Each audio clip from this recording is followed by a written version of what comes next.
To PNC Park after sweeping the Cubs to start this homestand. They dropped a disappointing game last night to the first place St. Louis Cardinals. Greg Brown along with Bob Walk. And Bob, the Pirates had a chance to beat the Cardinals. They had Chris Carpenter, their ace, on the mound, but they couldn't get it done. You know, a lot of times you're watching these games and, you know, one team beats another one. That wasn't the case last night. We lost that game last night. We gave it away.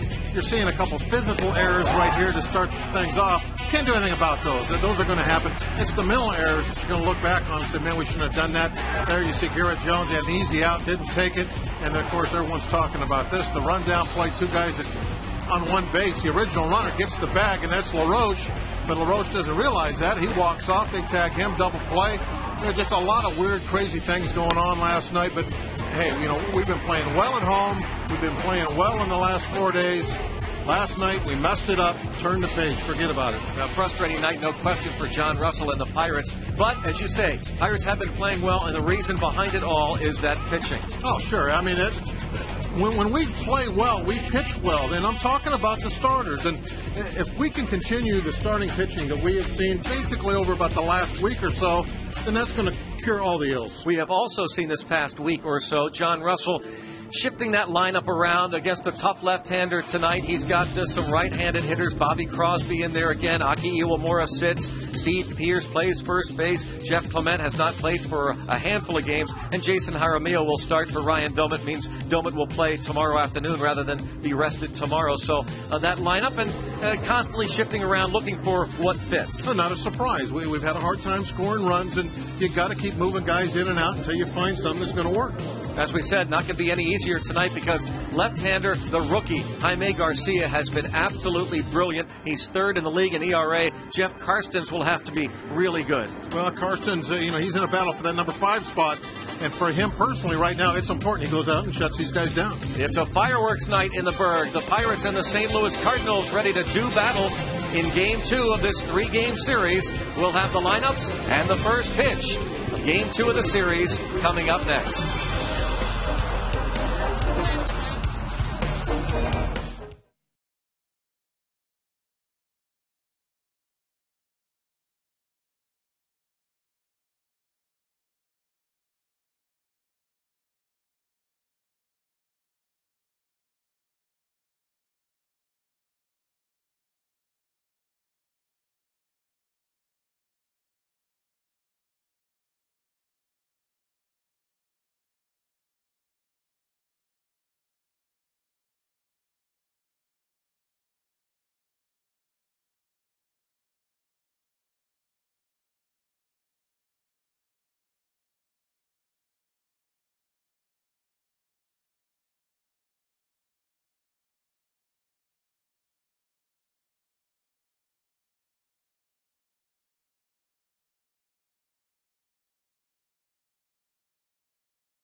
The achiever in us all.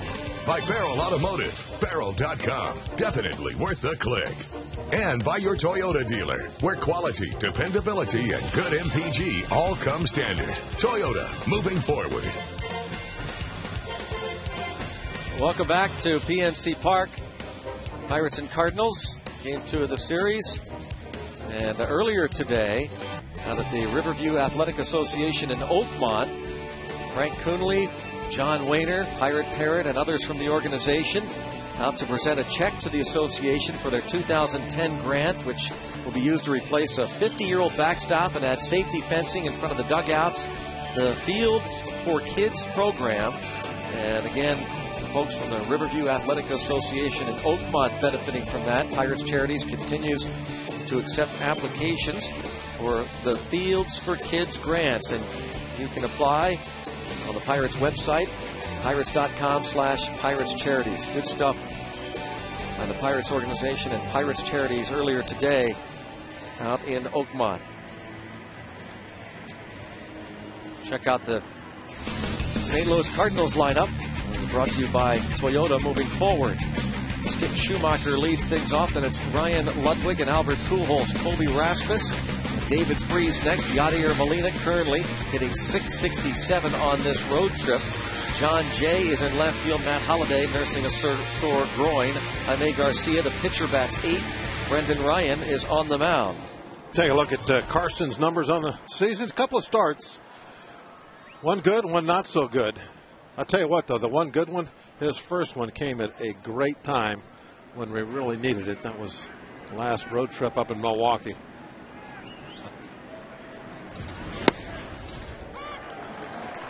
Bob, if you wouldn't mind, just like that paper towel, I'll just... Sure, go ahead, take it. I don't know how much coffee you spill, but I see it absolutely everywhere. It's in the computer. A little bit. Your computer's fine. Hambone and Bill Balzer and all the guys know there's a ground ball, shortstop. Cedeno on to first. And this is not my fault if my computer goes down, guys. Check out the rest of the defense. Millage, McCutcheon, Jones in the outfield left to right. LaRoche, Pierce on the corners. Cedeno and Crosby up the middle. And the catcher is Jason Jaramillo for Jeff Karstens. Steve Pierce at first base. Played a fine game defensively there in his first start since his call up, and a fly ball to center. McCutcheon. 2 outs. So Schumacher bounces to short. Ludwig flies to center. And that's good stuff because that means Pujols comes to the plate with nobody on a chilly night. Here we are, May the 8th. But no complaints because we had such a great April. 27 miles per hour and gusting forecast. And it's blowing straight out, too. So anything hitting the air, you got to wonder about a little. When Ludwig hit that fly ball to center field, I was a little concerned just to how well it was hit.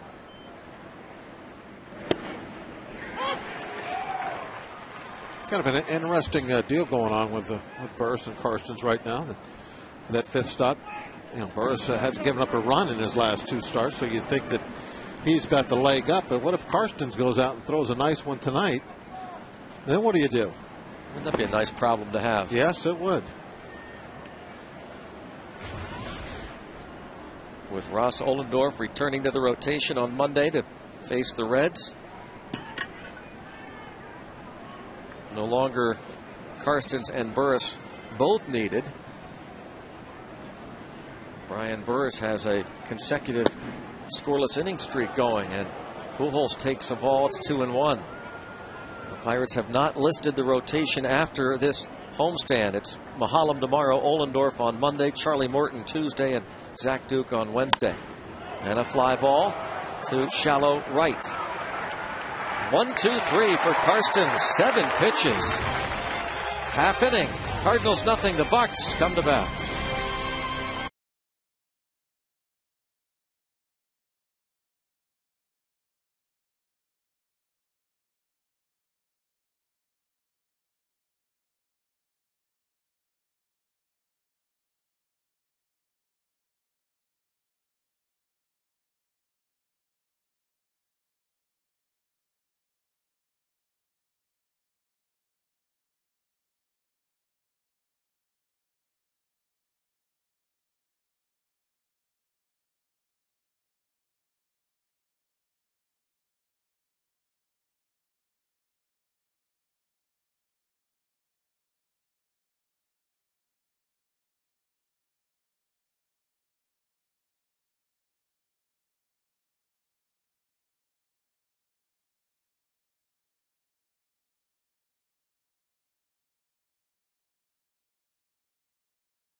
Cedeno, the shortstop. Jeff Karsten's pitching.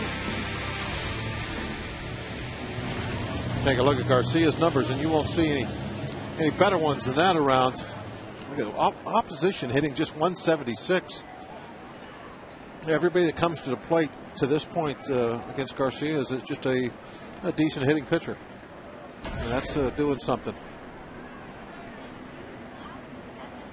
What a start to his career. First pitch to Bobby Crosby is taken low, ball one. Bobby Crosby, a pinch runner last night, went 2 for 4 on Wednesday. And he hits this one toward left center. Will be Rasmus. 2 pitches, 1 out, the bottom of the first. And now the Cardinals defensively, brought to you by Mercedes. And in the outfield, Colby Rasmus is flanked by John Jay and Ryan Ludwig. David Freese, Brendan Ryan on the left side of the infield. Skip Schumacher in second. Albert Pujols at first. Yadier Molina, catcher for this rookie, Jaime Garcia.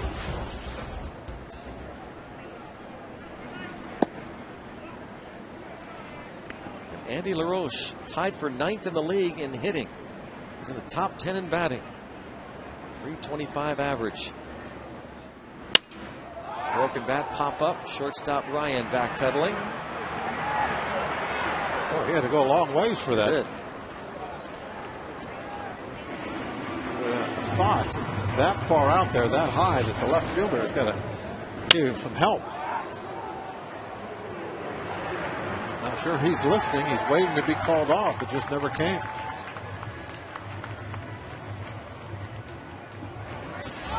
Much easier play for an outfielder coming in to make that catch, obviously. So that's why it's up to them to tell that infielder to move out of the way.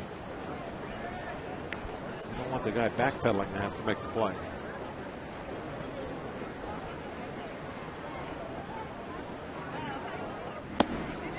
Strike on Andrew McCutchen. 3 for 4 last night. He is 7 for 10 in this series, in the homestand. Game 2 of the series, but the 5th game of a 9-game homestand. Andrew McCutchen.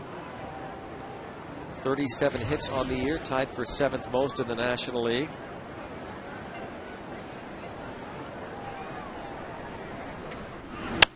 He has been a quick starter. This first inning has been great, and there's another hit. McCutchen into second base with a double. Boy, the last 10 games now, he has singled twice, doubled 3 times, homered twice in the first inning. Didn't take him long to get to second base. He just a little parachute drop down the line. And normally, when a ball hits like that, you kind of look, okay, is there going to be a play at second? When McCutchen hits it, you wonder if could there possibly be a play at third? Of course, with 2 outs, he's not going to take that kind of a chance, but that's where the throw went. 8th double for McCutchen. Be nice to strike first against Garcia. Almost untouchable this season. Garrett Jones was 1 for 4, scored a pair of runs last night. He has 6 hits and 15 at-bats on the homestand.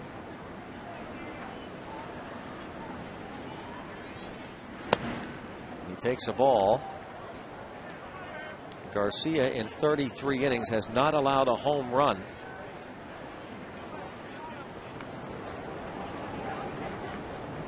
The only other National League starters not to have allowed a dinger, Ubaldo Jimenez and Barry Zito. And it's 2-1 on Garrett Jones.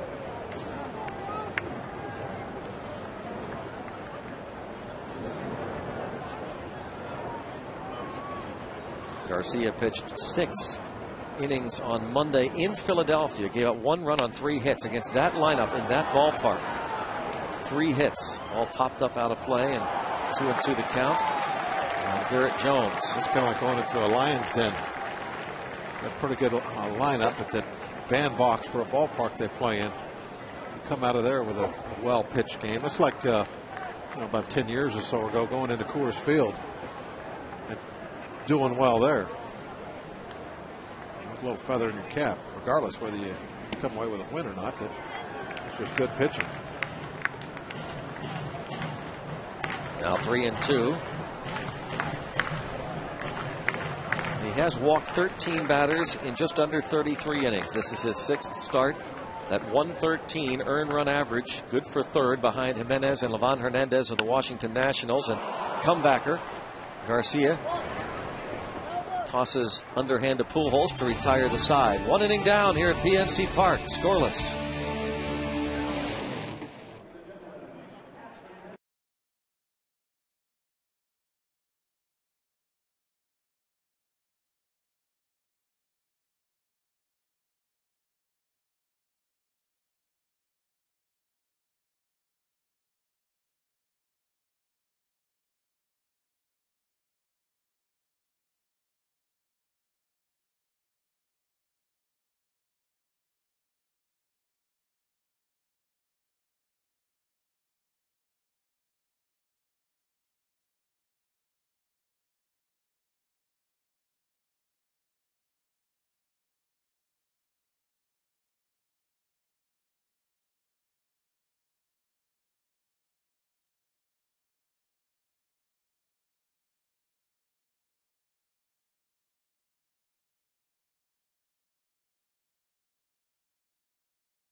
You see Zach Duke pitching the 6 1/3, 3 unearned runs, allowing 9 hits, striking out 7.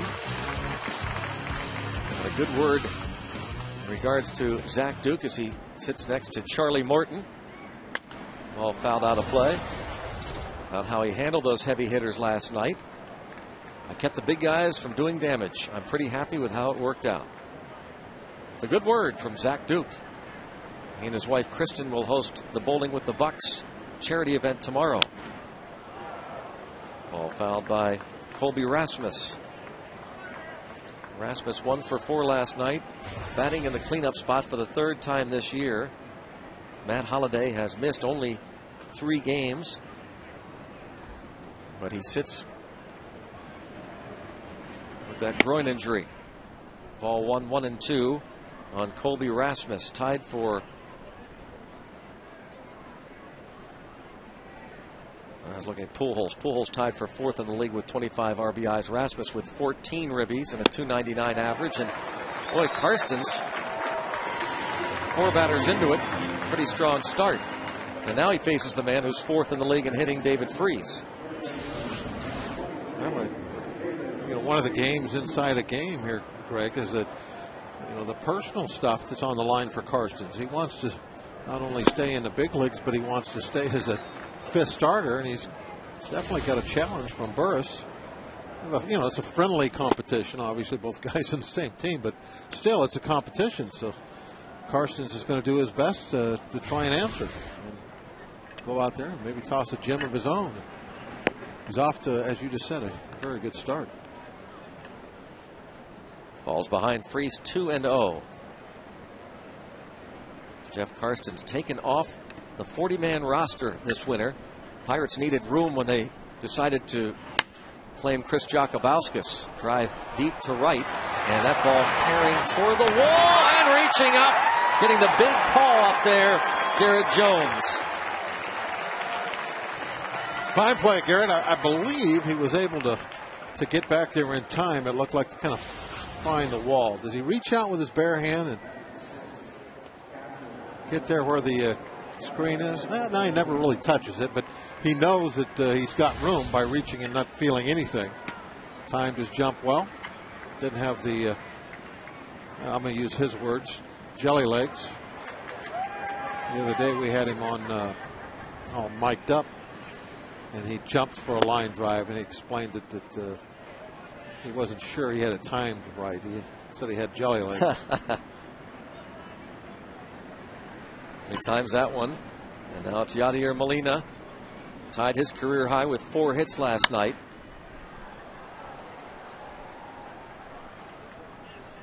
And that fine defensive play, knowing the rules. He tagged McCutchen out, and then LaRoche drifted off the bag and tagged LaRoche for that unusual double play. Tony La Russa said this guy is one smart player. LaRoche was embarrassed by it. 2-1 the count on Molina. Molina said that same thing happened to him a couple of years ago, and like LaRoche didn't know the rules, and it was Dave McKay, the first base coach, told him. I'm not convinced of that. I'm more convinced that LaRoche should have been a little embarrassed about it than one smart player, because I think it's a rule that everybody knows. There's Dave McKay. I mean, you see 2 guys end up on base, 2 or 3 times a year? Yeah. And, I throw ball since '77. I mean, about 150 games a year. I mean, how many times have I seen 2 guys on the same base? Count them up. And maybe once or twice I've seen what happened last night happen. It's very unusual to see the guy step off the base and get tagged and have a double play. That just doesn't happen very often. It just so happens, though, that Molina had the same thing happen to him a couple of years ago. So that was, I guess, the odd thing about it. But you're right.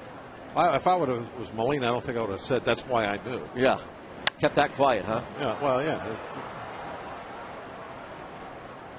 Ball fouled out of play. McCutchen was at third. And as we were talking on the radio side, Bob, you said, up until the point where LaRoche started going back to third, the Pirates did everything right up until that point. Where exactly. Back to the back. Hindsight being 2020, Andy just got to stop about 3 steps from the bag and just allow him to get tagged. Say, okay, here, come tag me out, because now you've done a great job staying in the rundown. Garrett Jones was at second base. McCutchen got all the way to third. Now you got second and third, just 1 out. It was worked to perfection. There was no reason to go back to third and put your foot on the back, because what you did now you forced McCutchen off the bag. That's a double play ball. You have to go. You can't allow him to turn the double play. Your job is to get in the rundown, take up enough time, but no reason to go back up to third base. Just stop and let him tag you. You've done your job. Molina walks. John Jay at the plate. Getting the start in left field for Matt Holliday. My point is, I wouldn't make a big deal out of being real smart, because you went down and tagged both guys. I think there's very few people in the league playing in the infield or the catcher's position that don't know you go down there and tag both guys. Well, La Russa, not the first time he's praised Yadier Molina. 2-time Gold Glover. And it was Molina's double in the 9th inning that brought home a go-ahead and winning run. 2-out double scored Joe Mather. Fly ball towards center, and it's Millage to make the catch. 2-out walk to Molina, but he's stranded as Karstens has put up zeros the first 2 frames.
your chance to be a part of it.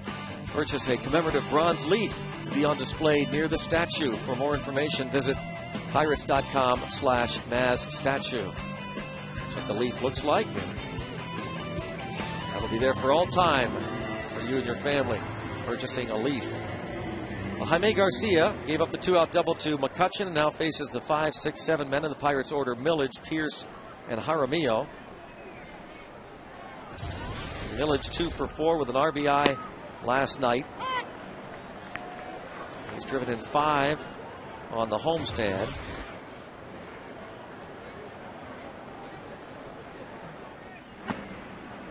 One ball, one strike to count on Millage, as the Pirates try to even this series against the Cardinals. 2-1. And that one popped out early. Lost his release point badly.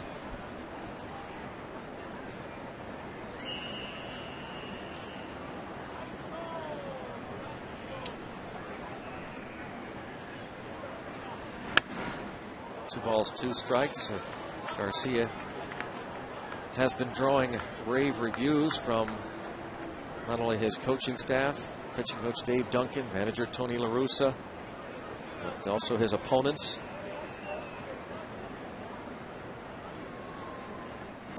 Ball tapped foul. A couple of starts back against the Atlanta Braves. He pitched 7 shutout innings at Busch Stadium, allowing 4 hits, a walk, and 5 strikeouts. A 6-0 whitewash over the Braves. Chipper Jones said he's got it all. Matt Diaz, the outfielder, said he's deceptive, kind of short arms the ball, hides the ball very well, as Millage is retired. Yeah, the stuff-wise, there's nothing, you would see watching him warm up in the bullpen where you'd say, wow, this guy just is going to be something else. But the hitters will let you know if you're good or not. And it's about that deception, about when they can pick up the ball. And I don't know. I don't know. I'm sure there's a way to do it, but I don't know how to scout that. How do you see that? Unless you're facing it. Unless you're facing it. Unless the hitters in the league are telling you that. Yeah. How do you know? Good question. Like just watching somebody throw in a bullpen workout, how are you going to know? Or even watching, like, let's say, an amateur player. How do you know he's getting those outs because of, something odd about how you can't pick up his windup? Does his windup look all that different than anybody? Yeah, that's a good point. Watch his windup here. Now, and I hear this all the time from hitters when I say, why is this guy hard to hit? And they don't really give you a good answer other than, it's deceptive if you can't pick up the ball. But there's never any really tell you why. And you watch a windup and you're like, well, it just looks like a lot of other guys. But there's something about him. Right, here it is. This is a good look at his windup. Do I see something there that you would say, wow? This ball lined toward left, and that is a foul ball. Very, very close.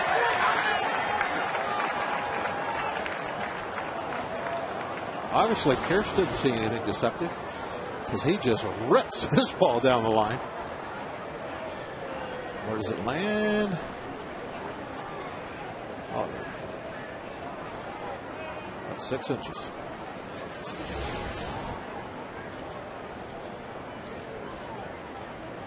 But that's one of the things I've always wondered, what makes some guys, real good, and other guys that kind of throw the same stuff and look the same to me, and they're just your normal mediocre pitcher. And believe me, I was trying to figure that out when I was playing, because I wanted to know why, some guys were real good, and I was just the mediocre, normal guy trying to struggle along from year to year. What was the difference? And I couldn't figure it. If I knew, I would have done it. And then I could have been deceptive too. Well, you're right. Pierce, that at bat, saw Garcia quite well. Yeah. Steve Pierce with the base hit, his first hit since call up the other day, just his second start. Was tearing the cover off the ball at AAA. Steve Pearce has the Pirates' second hit. It's a line drive toward left center. He's now 1 for 4 in his big league action. Now Jason Jaramillo, he'll bat from the right side. Got a chance to give Ryan Domit a rest the other day in that blowout game on Thursday, and it was 0 for 1.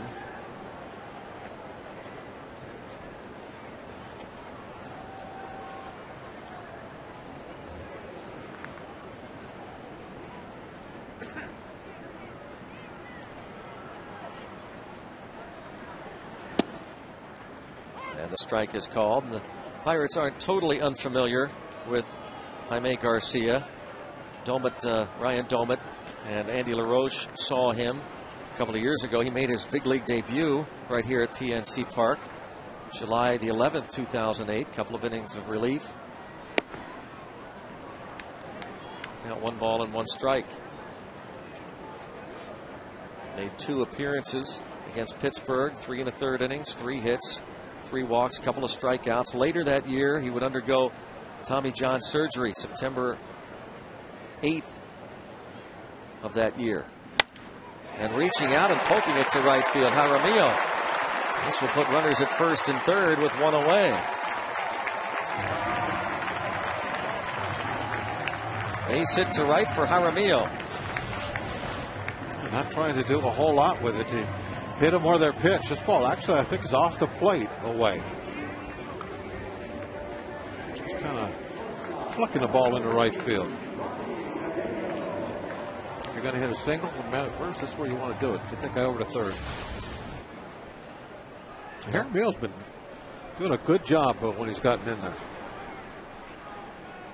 Ronnie Cedeno, the infield looks for an inning-ending double play ball. The pitcher Jeff Karsten's on deck.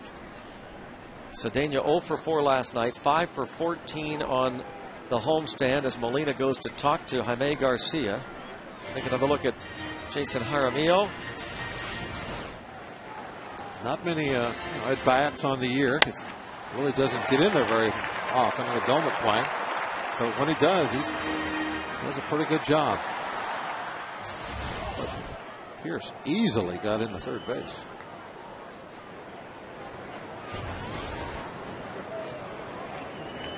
Cedeno tries to get him home. Bouncing ball, nice knockdown, but that's all Freese does. Keeps it from going into left field. It's an RBI single for Cedeno and a 1-0 Pirates lead. Now, if he comes up with this ball, he'll at least get a force out. He catches it clean because it's hit so hard. Bounces up, probably get a force out at second base, but because he can't get anybody out, now there's just 1 out. Karsten's got a chance for a sacrifice bunt now and get 2 players into scoring position. See how the Cardinals play it defensively. You never know with Tony La Russa. Shortstop Ryan way off. The second baseman Schumacher on the bag. Corners are in. A strike is called on Karstens. Safe Auto Insurance reminds you you're safe at home with Safe Auto, proudly supporting the Obadiah Cole Foundation for prostate cancer screening and awareness. Early detection is the cure.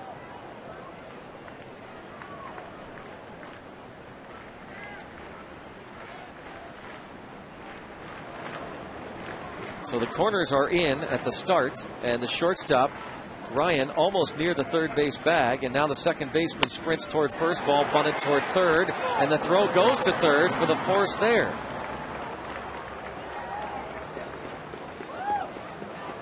Nowhere to bunt the ball. Everybody is in tight. Where are you going to bunt it? First baseman, third baseman, pitcher. No place to bunt it.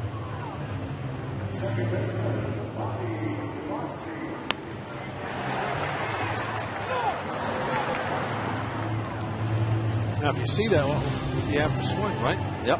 I mean, the only choice you have. Yeah. If you bunt it, it's just an out at third. It's basically a wheel play that they're not even being tricky with. They're telling you right away, hey, we're running a wheel play. We're crashing everybody.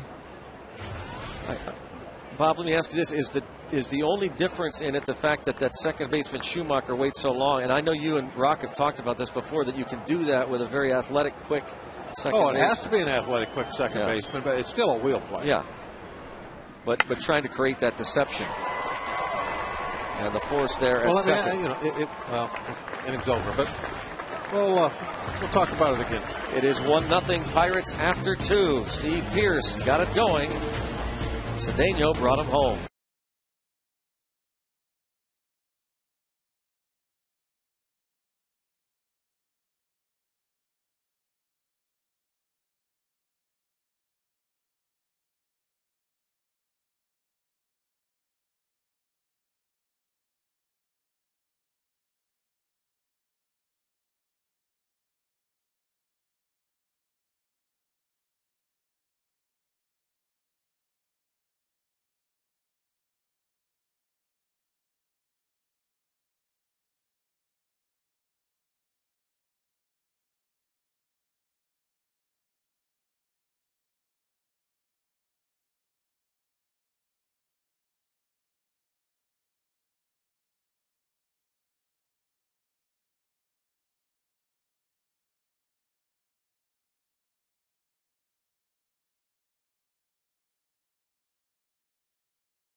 Now, if you swing away here, worst case scenario, you hit a ground ball to somebody, they're going to get an out somewhere. If you bunt, the out is always going to be at third base. But look at the holes. Look where the shortstop is right there. Look where the second baseman is sprinting toward first. If you swing away, you might hit a weakest ground ball in the world. It just rolls casually out to the outfield grass, and you score a run. That's why you never bunt into a wheel play. Now, normally, you try and disguise the wheel play just for that reason. You don't want them to know you're going to wheel play because you don't want them to swing. Pitcher Garcia grounds out. But it's still a wheel play. You're crashing the corners. The shortstop is running to third. The second baseman now has to really get on his horse because he's trying to hold the runner on second to get to first base. Like if you decide to pull the bat back, and you're not taking a full swing, you just pull the bat back a little bit, you're just trying to play pepper punch the ball. You hit a ground ball to the second baseman there on a dead run, what's he going to do with it? Throw to first. There's no one at first to throw it to.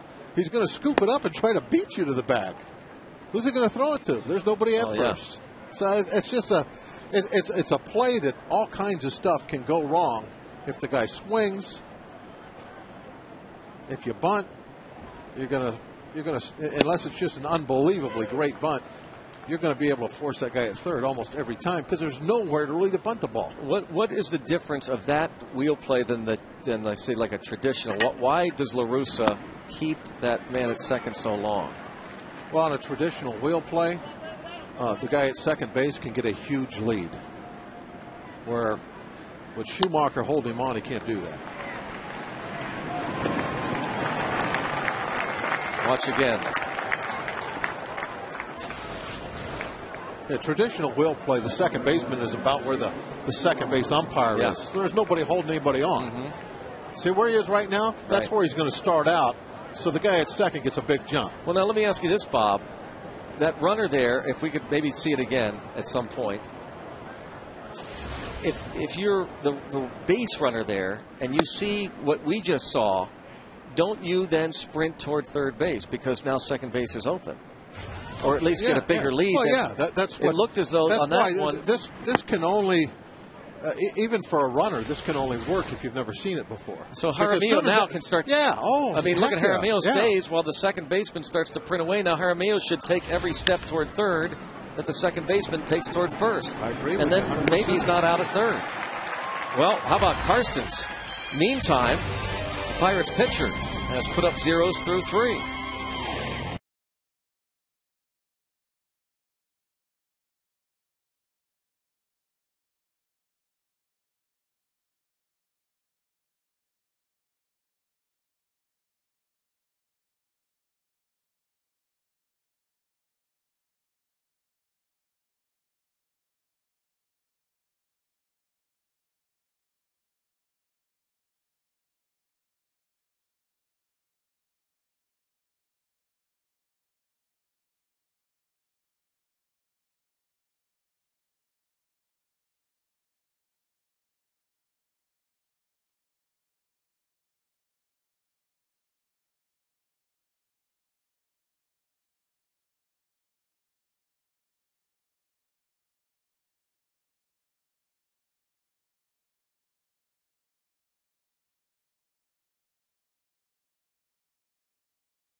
.com to register for the Make Your Day giveaway. One lucky winner per month receives a day FSN baseball prize pack. Be sure to sign up for the monthly drawing at FSNinsider.com. Register for the Make Your Day giveaway.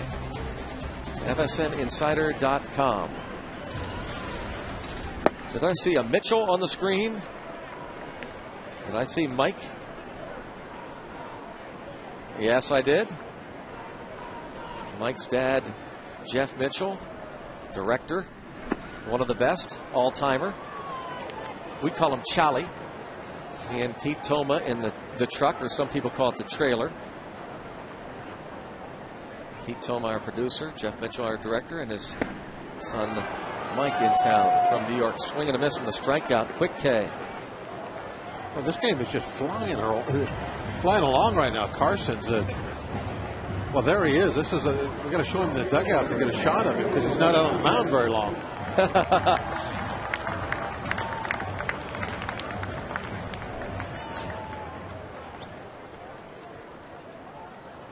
Jason Jaramillo and pitching coach Joe Kerrigan going over some numbers with Karstens. The curveball for a strike to McCutchen.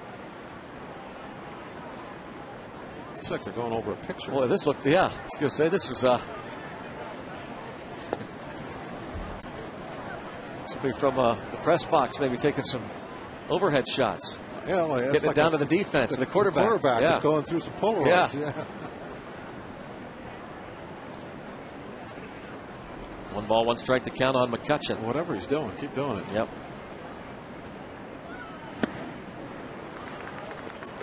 McCutchen's double went to right field in the first inning. And now with 38 hits, that's in the top 10 in the National League.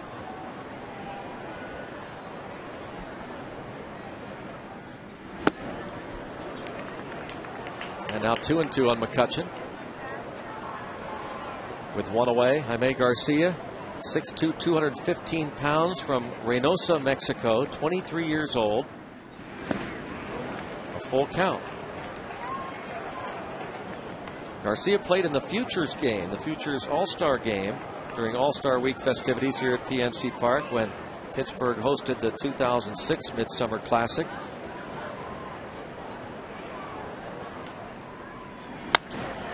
Headed toward the middle. Oh, what a play by Ryan. Oh, my goodness. Brendan Ryan, an absolutely phenomenal play. The shortstop for the St. Louis Cardinals. What a play. Well, Greg, I'll tell you what, I'm not going to add anything to what you just said. That was just perfect. What a play. Getting to that ball, that's one thing. That's impressive. Good range, okay. But to do a 360 spin like that and kind of just throw it blindly and right on the money. Pujols didn't have to go left or right at all. Ball would have hit him in the bill of the cap if he didn't catch it. That was very impressive. They, the Cardinal people that we talked to about him, they never stop raving about his glove. Yeah, you haven't heard much yet, maybe, about Brendan Ryan, unless you're watching Cardinal games a lot, but they assure us that Brendan Ryan is as good as it gets. And that was a prime example. To rob McCutchen of the hit, throw the strike to Pujols. Oh, that's something we didn't even mention. Look who he threw out. Right. I didn't even think about that. You're talking about one of the fastest guys in the league getting down the line from that side. What a play from Brendan Ryan. 1, 2, 3. Go the Bucks.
And Rasmus.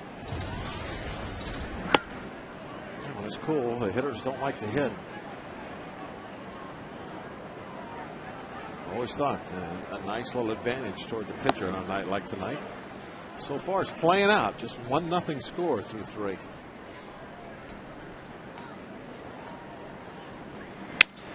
Broken bat, fly ball to center. Karstens rolls merrily along.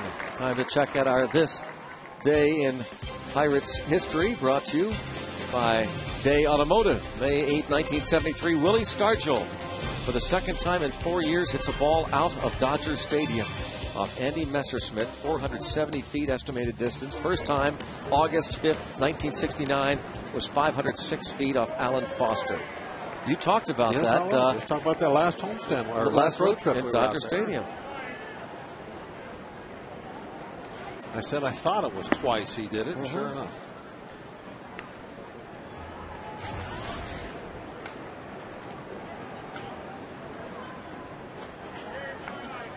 One ball, one strike on Pujols.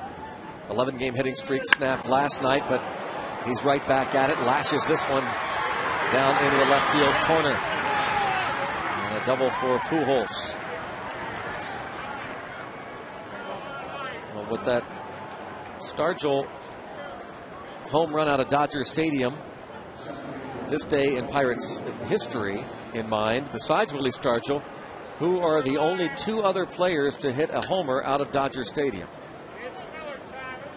I know one of them. AT&T Mobility, rethink possible. I know one of them. You do? I think. Was it before? After. Right-hand hitter. Hit it out of left field. Mark McGwire? No, real. Well, Mark McGwire may have done it. I don't know. Like I said, I know one of them. Real low draft pick or high number. Piazza. High number. Yeah, Mark out of left Piazza, field, huh? Yeah. Ball fouled out of play. The third, I don't have a guess. McGwire would be a good one. And he certainly took some long ones, and he certainly is in this ballpark tonight. So that would be an excellent guess on your part. You were always good at this trivia stuff back in the days of the competition. Mm-hmm. You were always figuring out a way to get an edge, though.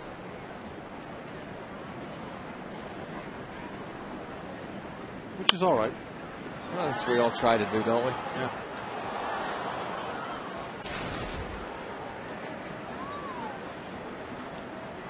Well, no matter what you think of Mark McGwire, there he is, the hitting coach.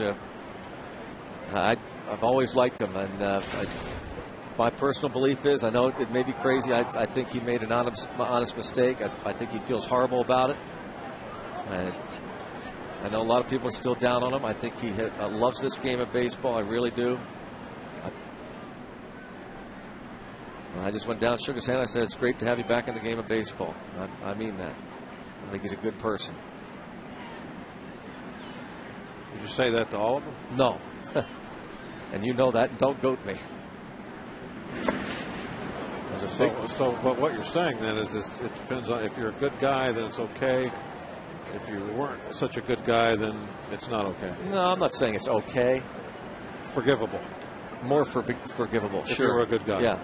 Good human being, a good person to others, which McGwire has helped so many kids,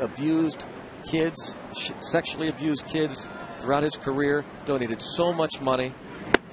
And he's helped other human beings way more than the other guy. The other guy. Not even close. Well, there's been a lot of people getting used. In fact, I was shocked to find out how many people actually did. 2-2 the count on Colby Rasmus. And Karstens, after giving up the 1-out double to Pujols, struck out Rasmus for the second time and now faces David Freese. Just a fastball. Watch this. Is that right down the middle? Just right there. You know what? He's I've deceptive. heard people talking about how deceptive Karstens is. He's deceptive. Mm-hmm.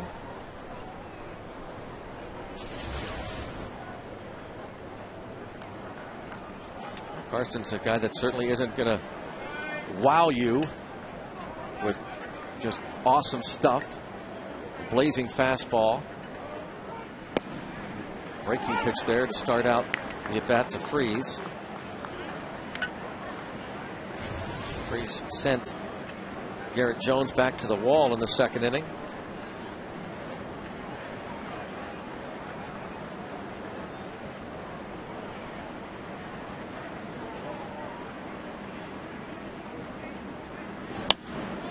And a pop-up. Pierce out. And the second baseman Crosby makes the catch near the line in right. 1-0 Bucks.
Stargell, the only two other players to hit a homer out of Dodger Stadium. Bob says it's Mike Piazza, one of them, and Mark McGwire's the other.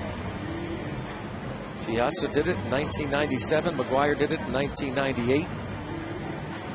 AT&T Mobility. So we can say Willie is still the only one to ever do it to right field. Correct. Being able to say that.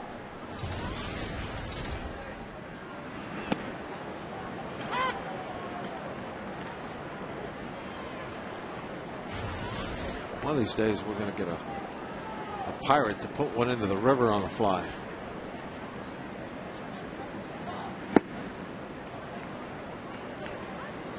Lastings Village will do his part for the Commissioner's Initiative.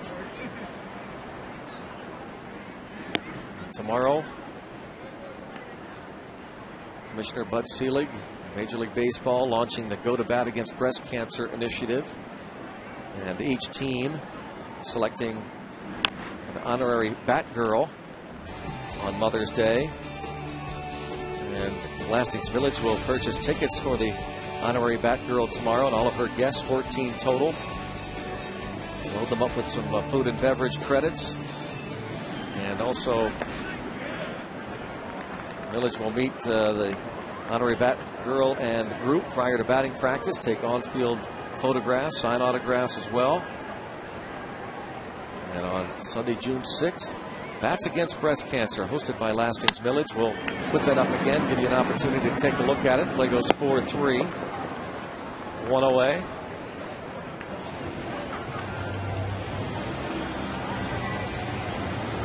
Access to the playing field, game tickets for a suite, a Q&A session after the ball game on Sunday, June 6th for $99. It'll be a great day, great fun, and helping a great cause. Lastings Ladies, Sunday, June 6th. Contact Charlene Cherokee, 325-4691. It's 325-4691. Grab a roster spot. Do it as soon as you can before they're all gone. Village is retired. Steve Pierce, who singled with one out in the second. He hit one hard down in the corner before he hit that single. He looked like he's seeing the ball from Garcia very well. We talked about it when he was up last time. Let's see if he can keep things going. Hits lefties very well.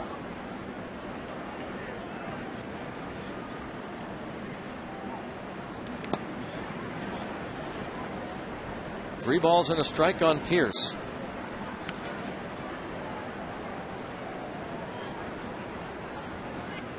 Getting an opportunity, and we asked Neil Huntington the other day on the air, a pregame show, about whether the Pirates considered Neil Walker for that spot when they placed Brendan Donnelly on the disabled list, and the Pirates GM said that they're still working through some things with Neil Walker, some overall growth and maturity left with him, and that Steve Pierce had put himself, quote, light years ahead. And Pierce draws the walk.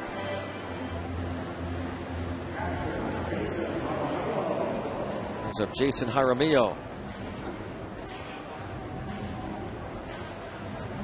Last time we had this situation, Jaramillo went to right field with a base hit, put us in business first and third. See if he tries to shoot one through that side again. They're going to go inside. He's still going to right, but got under it too much. Ludwig makes the catch, 2 down with Pierce at first.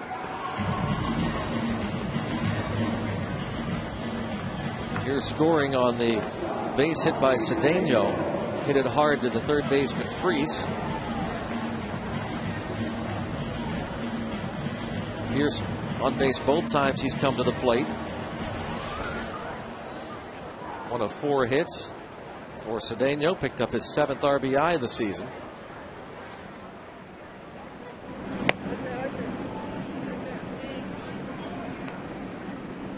Garcia really pushes the boundary on that imaginary line on that pickoff throw. You can put your plant foot down halfway in between first and home. And he was right there with it.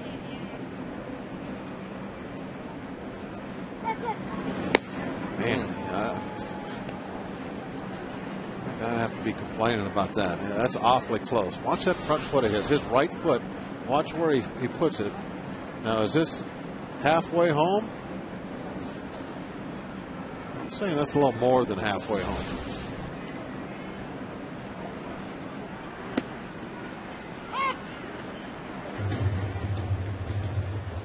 If you drew a line from the rubber right to that halfway point over there, that line you can't cross with your foot. And there was a spring training years and years and years ago. They actually did experiment with that. They put a chalk line that they would draw right there. Let's see if I can draw a little line up.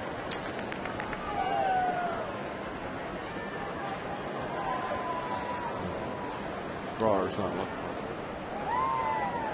0-2 count on Cedeno. And another throw over. With that imaginary line you're talking about. The imaginary line, yes. When it goes home. And, you know, it's a tough call for the umpires because it is an imaginary line. It's just their judgment. You know, where can you plant that foot? And all left-hand pitchers, they try to, you know, push the envelope on it so they can be as deceptive as possible. They want to look like they're going home.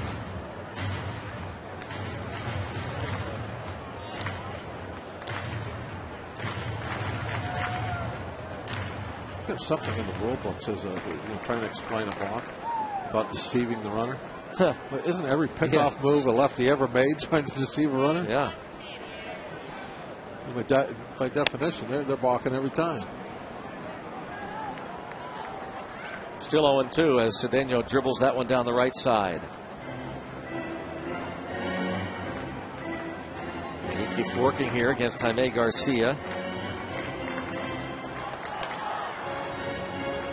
Cedeno's gotten real hot and real cold. No real in between for him.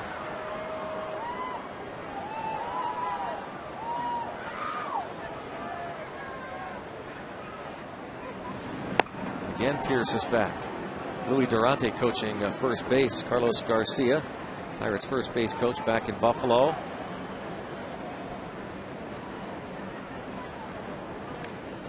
Back where his family is. There's Louis Durante, normally the bullpen coach. So Ray Searage takes over those duties.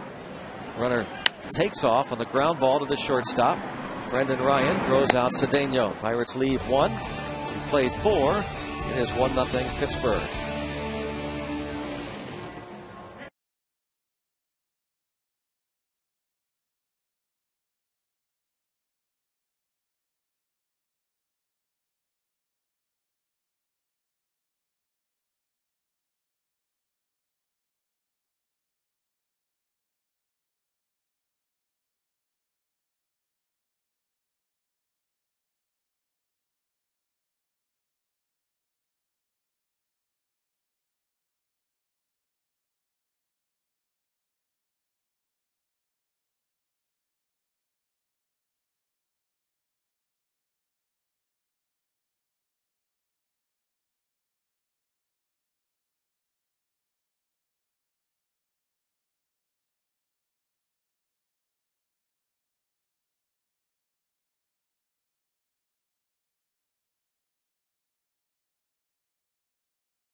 Traveling this season, we'll take the Pirates with you. Subscribe to MLB.tv. See every Pirates game live or on demand on your computer. Visit Pirates.com to order and get more details. MLB.tv. Baseball everywhere. Blankets and jackets everywhere tonight. Doesn't seem like May, does it? No.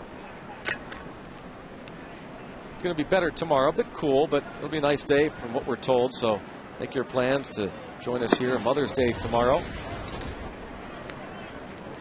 Kids Day out on Federal Street before the game. Kids run the bases after the game thanks to HK Pretzels. And also all youngsters and moms tomorrow receive the Zach Duke jersey strap bag courtesy of Dick's Sporting Goods. Kids 14 and under and moms get that special item tomorrow, the concluding game of the 3-game series before the Reds come to town. Paul Maholm tomorrow against Adam Wainwright. Hey, strike is called. Molina stepped out, but no time was called by Marty Foster, so it's a strike. Yep, didn't give him time. And I like it. Well, he started the windup and then he asked for time. Sorry. Too late.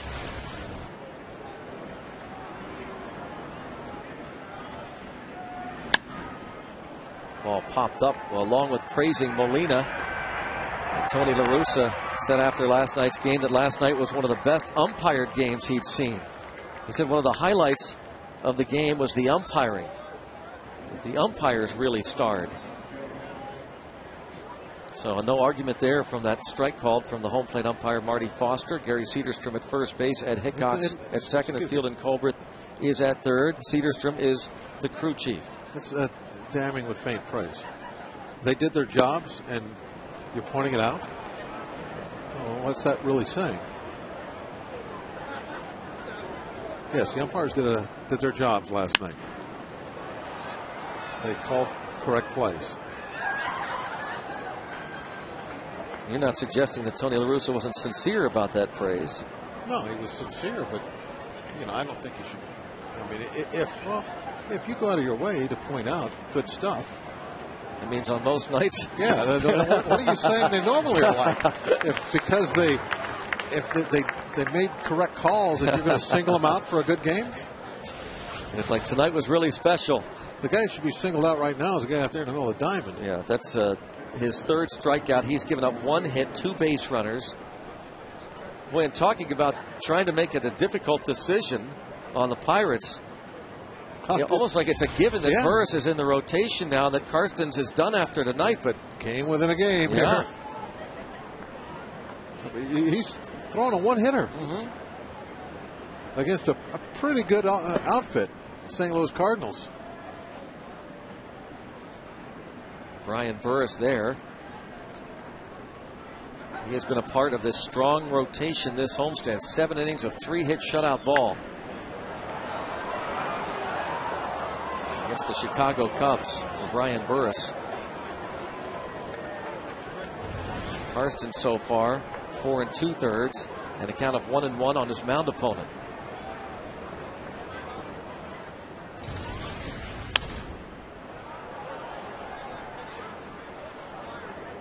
Now ball and 2 strikes on Jaime Garcia. 1 for 11 at the plate.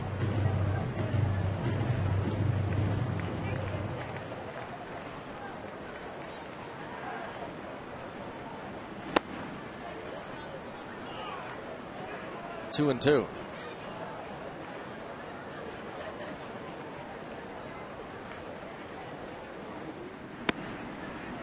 And now a full count. Garcia bounced to second baseman Bobby Crosby. His first time up. That's Brendan Ryan on deck. 3-2 pitch. Got him. Well, he's done it in under 60 pitches. 5 innings. A walk. Given up a double, and he has struck out 4.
7th inning, the Mets winning their 9th straight at home at Citi Field.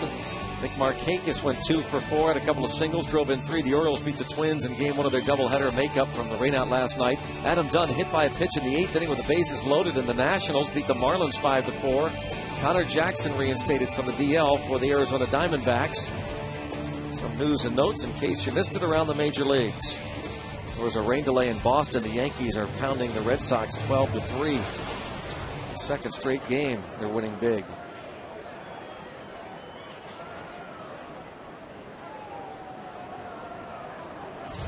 That's game 5-4 of the final. That was Henry Blanco's first home run of the season. Atlanta beat Philadelphia 4-1.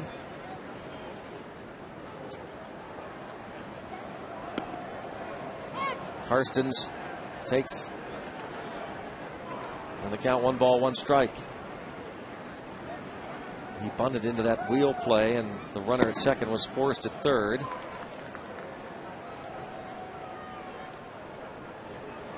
Pirates had runners at first and second after Cedeno had singled home Pierce with 1 out. And now the count goes to 3-1.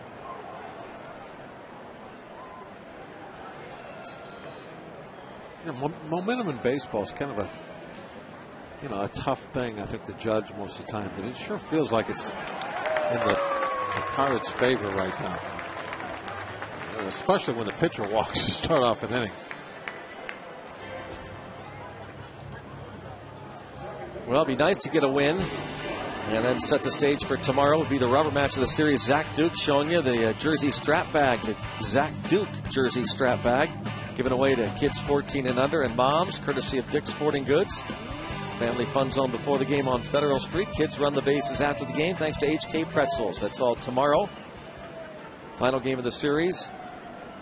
1:35 first pitch, and then the Reds are in. Strike on Bobby Crosby. He's 0 for 2.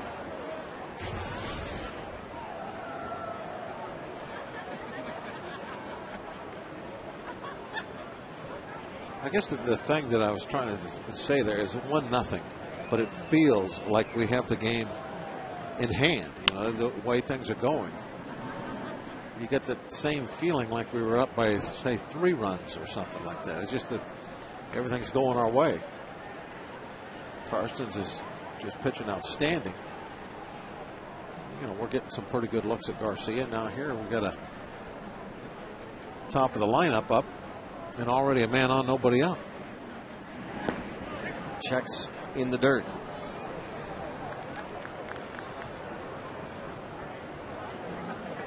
Bobby Crosby starting for Aki Iwamura against a tough left-hander.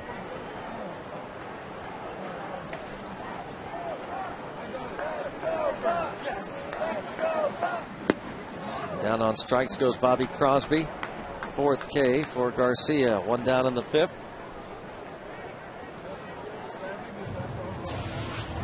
Take a look. See the moment, just a hard breaking ball that Crosby's just swinging over the top of it. That play, it was timed right. That was a good shot there. You could see the ball coming through the zone at the same time the head of the bat was. But just over the top. I think more often than not, the swing and a miss on breaking balls like that is more of a timing deal, where the bat comes through a little bit before the baseball. But I don't think that was the case on that one. I think he just missed the ball. Timing looked good.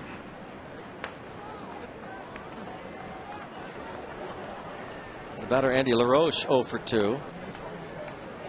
Pop up to Brendan Ryan at short in the 1st inning, struck out to start the 3rd. And started the day tied for 9th in the league in hitting.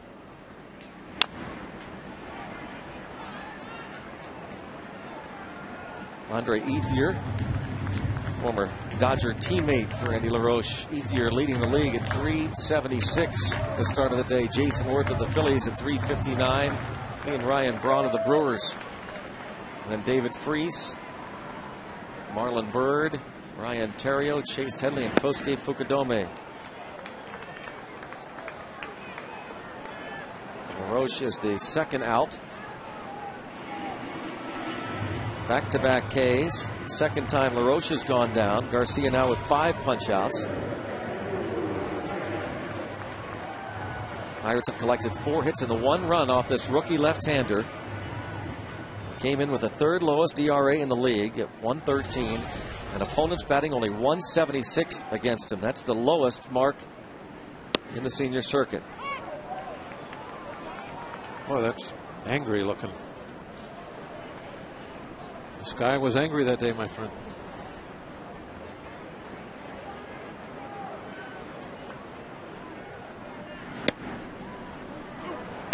You sound like the most interesting man in the world there. I am a little thirsty. McCutchen has doubled and robbed of a hit on a sensational play by Brendan Ryan. I think this is an example of why momentum in baseball is hard to get your hands around it. Just a few minutes ago, I was feeling pretty confident, and the next thing you know, 2 punch outs, and now McCutchen is 0-2 with 2 outs, and our leadoff hitter is still on first base. It's the old cliche that when you're talking game to game to game momentum, only as good as the next day's starting pitcher. I guess you can kind of distill that down to inning by inning. Momentum is only as good as the pitching you get next inning. Towards center, and Rasmus makes. Oh no, it's off his glove. Karsten's going to be held at third. Anybody else would have scored, but a pitcher is held at third base. The ball off of Rasmus's glove. How did he not score on that? I'm not really sure what happened there. He's got to be running on contact. There's 2 outs. Boom, he's off. Well, we saw him leave the bag in good shape. Rasmus took a bad route on it and then had to make an adjustment, reach up at the last moment, try to make a fine catch, and he clanked it. Garcia's reaction. He's happy and then not so happy.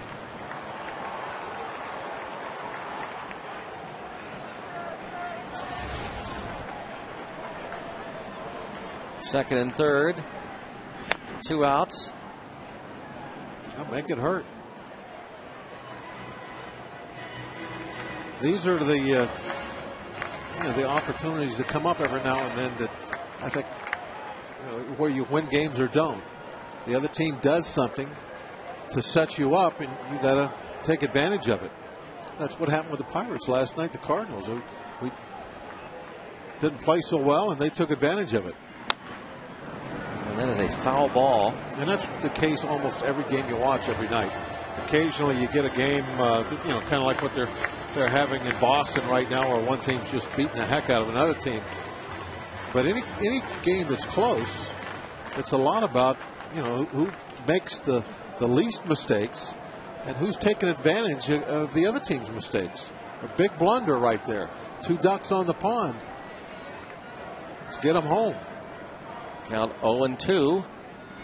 And he gets Garrett Jones with men in scoring position. And Molina will throw to first to complete the strikeout.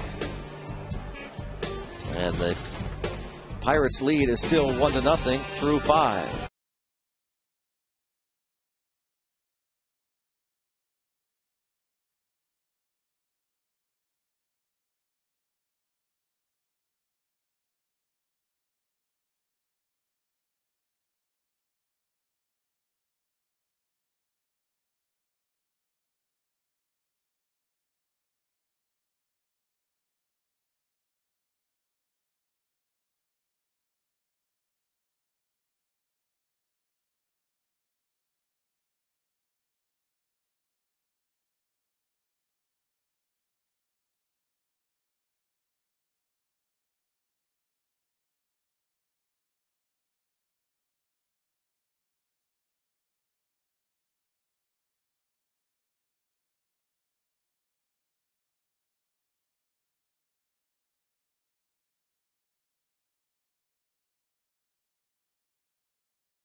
Righty Karstens, the lefty Garcia.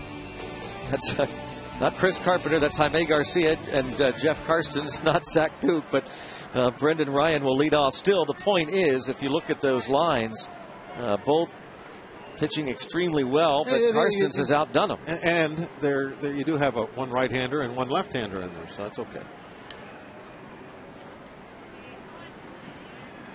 Brendan Ryan bounce back to the mound.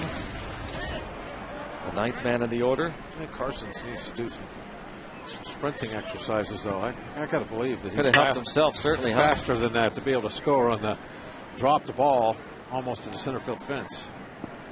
You know, if there was one out, you could understand it because you'd be holding up. You wouldn't be running. You'd be wanting to see what happens. Is he going to catch it? Yes, no.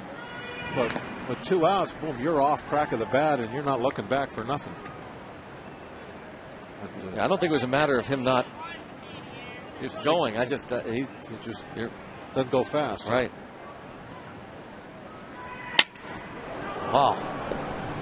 Broken bat bounce to first. And one thing Karstens has done, he does go fast in terms of throwing strikes tonight. Yeah, he's doing what he gets paid for. He's doing that very well tonight.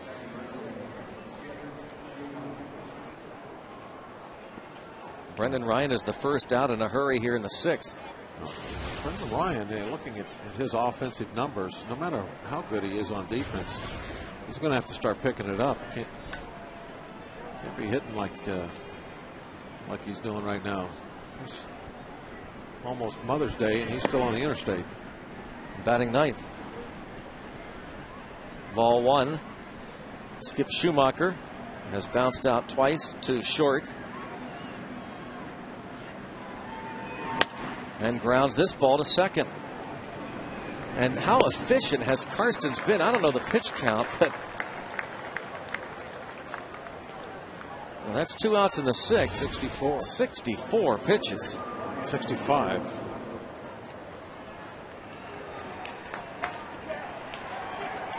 Boy, talk about being aggressive to the mitt.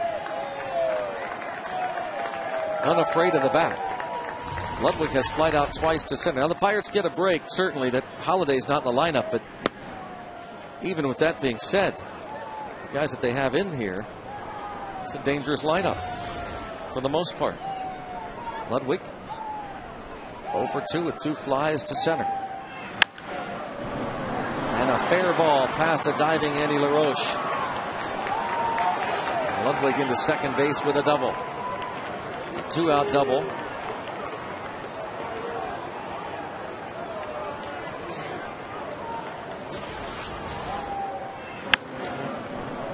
Gave it a good try. Look at that. He landed with his belly on the chalk line. That was a pretty good dive. Hit hard enough to get by him. What do you do here, Greg? You walk him intentionally, no matter whether he is sizzling or not. Albert Pujols, and regardless of the fact that a left-handed hitter is on deck. Rasmus. Unorthodox, but first base is open. And we've talked about this for a handful of years now. That Pujols is Bonds-like in that he affects the lineup. But, you know, it took a long time for people to come around to it. And they're still not necessarily there yet. And this is just his 9th intentional walk of the season. And back in the day, that was just a decent week for Bonds. Yeah. 9 intentional walks. He might get that in a series. Mm-hmm.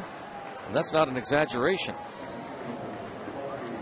Joe Kerrigan out to talk to Karstens, who has been outstanding. Pujols, with that intentional walk, just 4 more than Gonzalez and teammate Colby Rasmus and Chris Snyder, the Diamondbacks.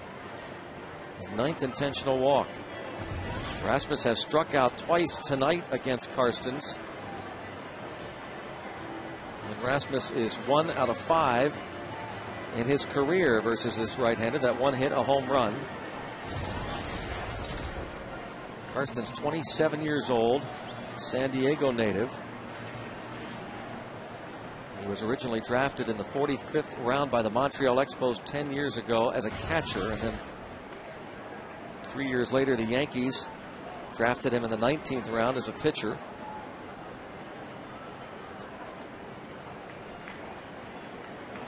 Karsten's facing the St. Louis Cardinals for the second time in his career. Strike on Colby Rasmus.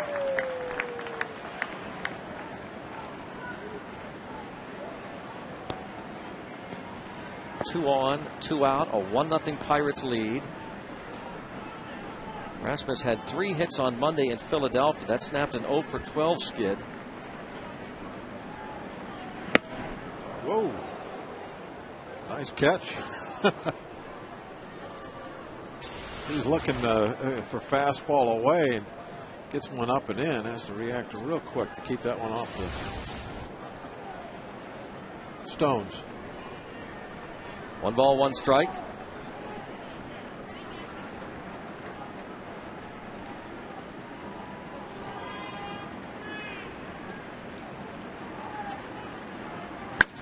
And Rasmus lines it into left field for a base hit.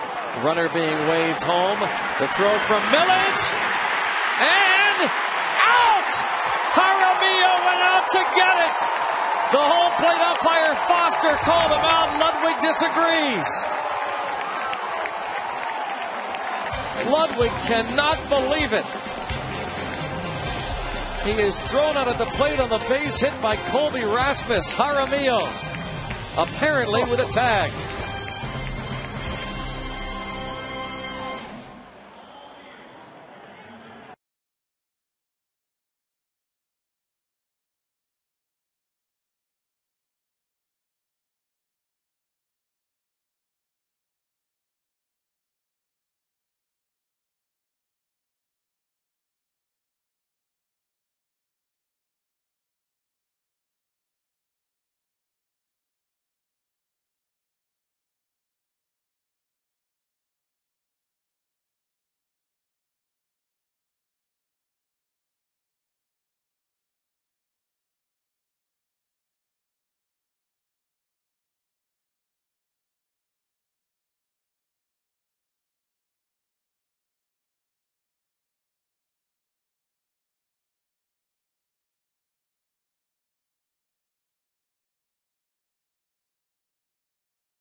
Missed him by a mile. And that's why Ludwig gets up saying, what? I wonder what Tony's saying about the umpires now.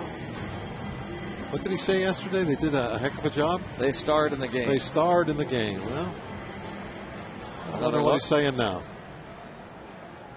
The throw well offline.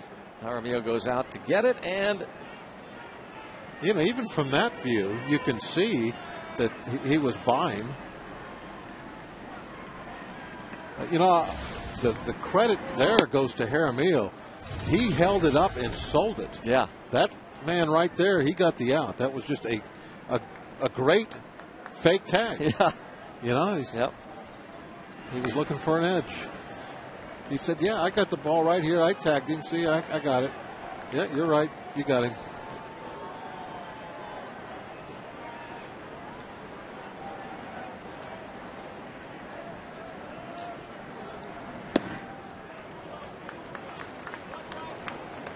Now the count 3-0 on Millage. Molina out to talk to his rookie pitcher.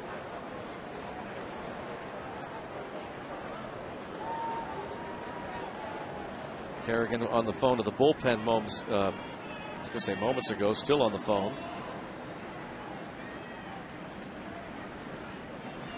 3-0 count on Millage, who has struck out and bounced out. Pirates with 5 hits. Who's it going to be? Carrasco? Looks like Carrasco removing the jacket there. And a strike called. Is that a breaking ball? 3-0? That was 88 miles an hour. I don't know. It looked like it had a little bend to it at the end. Bounce to second. Millage is the first out of this 6th inning, and we'll take one more look at the play. And it was very apparent that Jaramillo did not tag him, but as Bob said, he certainly sold it to home plate umpire Marty Foster. When he held it up, right there, he sold it, and the umpire bought it. Ludwig, he didn't touch me. I swear he didn't touch me. I'm telling you the truth. I wouldn't lie to you. Have I ever lied to you? Well, and he still hasn't. Right. Because he didn't get tagged. But every now and then you catch a break, you get a call, and the Pirates did there. Let's hope it's important enough to get us a win. 2-1 on Pierce, on base twice tonight. Garcia starting to struggle a little bit with his control. Got to be approaching 100 pitches. Yeah, he's at 95 according to the ballpark tally. Most he's thrown this year is 102. Tap to third. Freeze to first. And 2 down. And that will lead us now to our Coors Light freeze cam. Well, the ball that Andrew McCutchen hits here last inning, center field. Colby Rasmus going back. It's off his glove. Freeze cam brought to you by Coors Light, the world's most refreshing beer.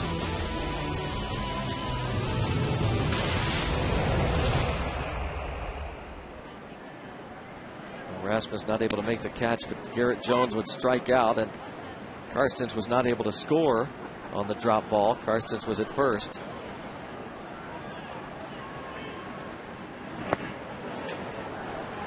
Looks like he has a cold glove. Seems to heat the glove up. Yeah. One of those battery-powered gloves for early April games. You have a little 9-volt battery on the back, and it keeps the fingers warm. Oh, there's a broken bat. Base hit for Jaramillo. His second hit. Gets in there again, gets a couple hits. And maybe the key play of the night has been so far with the good sell of the no tag at the plate. Keeps it a one-run ball game.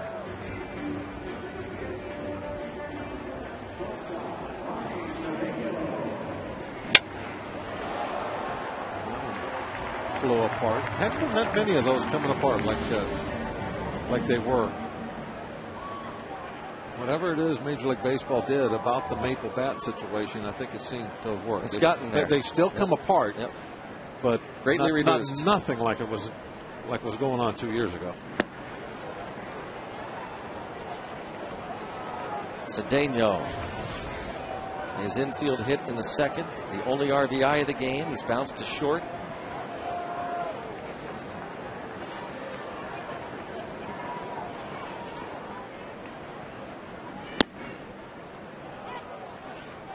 One ball, one strike on Ronnie Cedeno.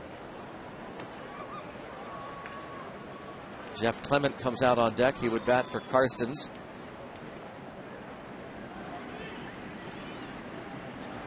Carrasco and Jack Tashner were loosening. Now it's just Carrasco.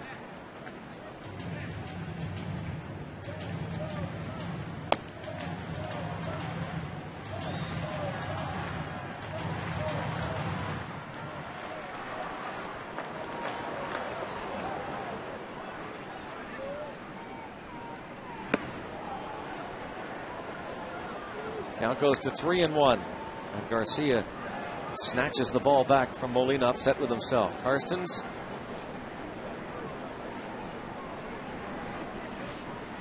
Going to be out of the game if Cedeno reaches. And now a full count. This probably is Garcia's last inning. Certainly makes things interesting and the decisions that have to be made. It's like he answered the Burris good outing, yeah. Just a great one of his own. 3-hit shutout to this point. Well, as you said, what a great problem to have. Base hit to center. Clement will come to the plate. Garcia's thrown down more pitches in this game than he has all year to this point. He has not pitched more than 145 innings in 4 professional seasons. So he's off to a great start, but that's something certainly the Cardinals, as the year goes on, will watch. I don't know if you noticed, Greg, in that shot we had, Burris, a big smile on his face, congratulating Carson. You know, those things, they're friendly type rivalries, or they certainly should be. And the way that you always have to think about it is if you do your job, it doesn't matter what the other guy does, it's all going to work out. If you're both doing your job, then that's great.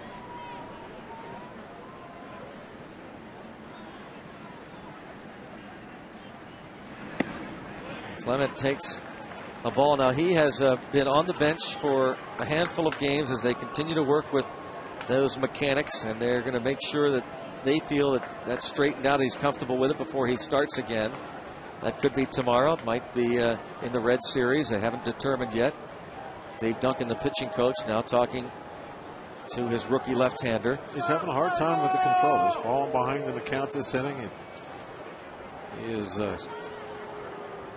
down at the bottom of the gas tank. He's just sloshing around down there by the pickup. He's trying to swerve back and forth to try and get that last little bit. Make it to the end of the inning. Bullpen going to get to work. Clement, a pinch hit single last night off Ryan Franklin, the right-hander. Last year at AAA Indy, after being acquired from the Mariners, he hit .286 versus left-handed pitching, just a .190 against righties. And right-hander Mitchell Boggs loosens.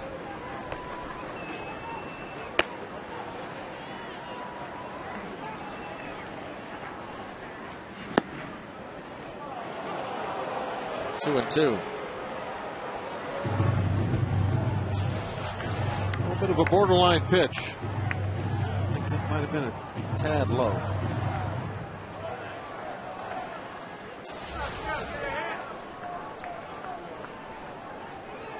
That's why they call it borderline, because it can go both ways. Strike 3 is called. They can't have both of those. One of them might be a strike, but not both of them. One of them, if that other one's not low, then that one's high.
making Joe Kerrigan smile. The performance tonight, allowing just 3 hits, no runs, 2 walks, one of them intentionally. 6 innings of shutout ball for Jeff Karstens. What a shot in the arm. Oh, yeah. You know, we've been talking about this pitching for a week now. There you see first congratulating Karstens. That's great to see. That's going to make me smile, made Cora smile. But this pitching that we're getting is making everybody smile. How much better does the team look as a whole just because of the starting pitching? 5th straight start with at least 6 innings from their starter. It really can cover up some blemishes. Joe Kerrigan, what a job he has done in this his 2nd year as pitching coach for the Bucks. Very thorough. Nobody works harder. You see Karstens' numbers on the season. 21 innings out of the bullpen. That's a lot. Just 4 walks. He's been filling up the strike zone, and that's really what Joe preaches more than anything else is throw strikes, give yourself a chance. 2-0 on Freeze.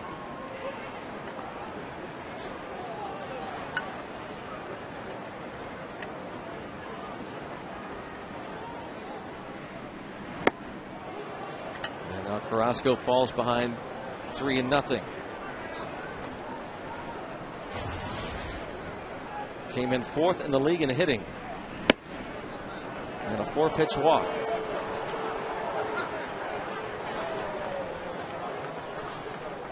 Major League Baseball and People magazine are looking for individuals who make differences in their communities. 30 everyday All-Stars honored at the 2010 All-Star Game in Anaheim. To nominate, go to peopleallstars.com.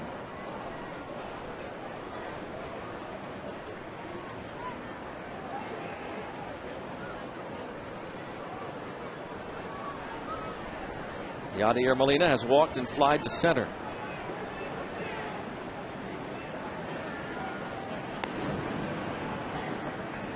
Just how many times does it happen when you praise something about somebody and you point out just 4 walks? About half the time. How important it is, for Joe to have his guys. Yeah, I've actually done studies on that. Half the time. 4-pitch walk. Yeah. Now, of course, had amazing. you said it and you didn't, nobody notices. But amazing. Oh, what you're saying is it's along the lines of calling a home run. I didn't say that. Yes, you did. No. Nobody calls them like you. You've said it millions of times. Millions.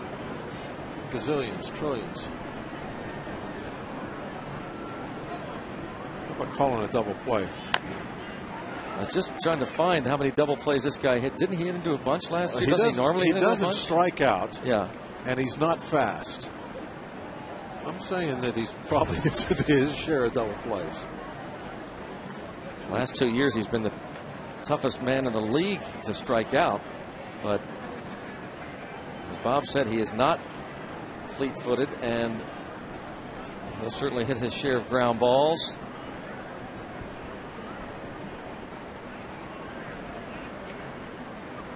Hit one right now.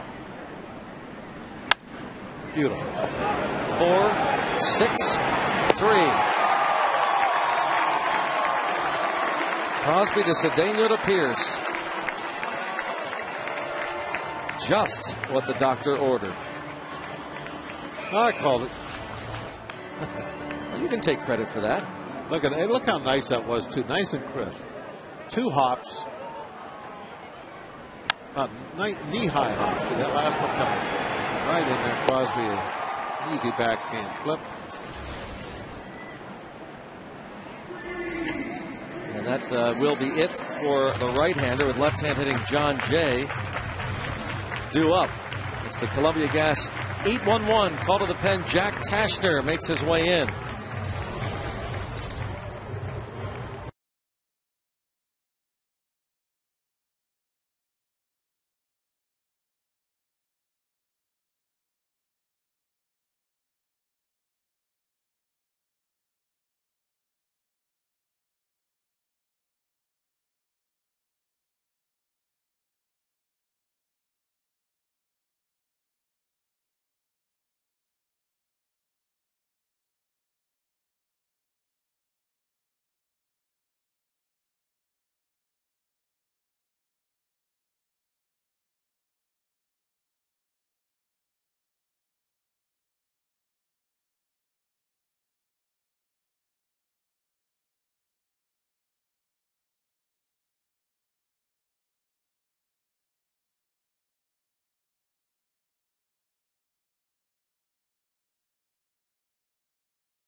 also, to the point where I feel like I'm going to feel good and it's not going to bother me when I pitch, which is something that kind of had worried about some earlier on, but then it's really gotten a lot better. So our training staff's done a great job. They help me a lot.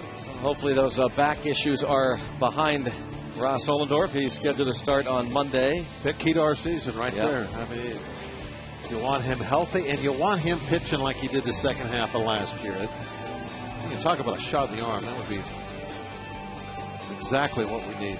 The road ahead brought to you by Toyota, moving forward.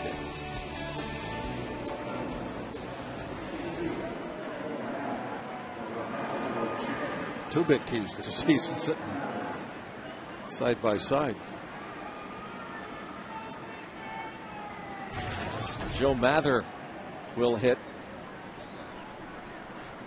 for the rookie John Jay. Tashner faced one batter last night, struck out Colby Rasmus, a left-hand hitter. Now Mather.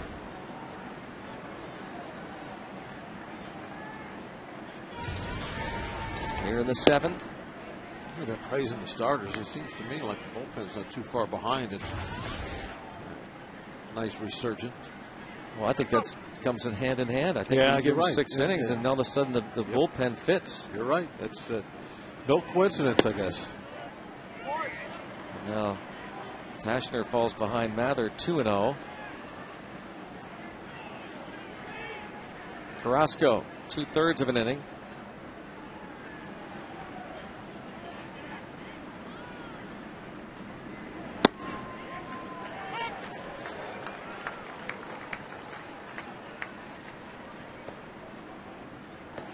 Evan Meek.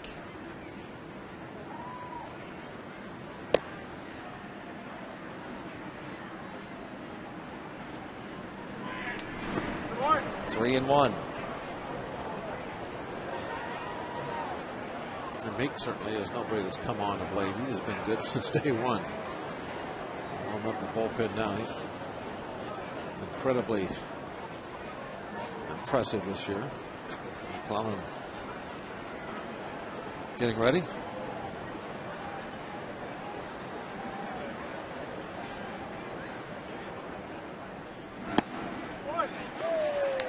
Strike call to the pinch hitter, Joe Mather.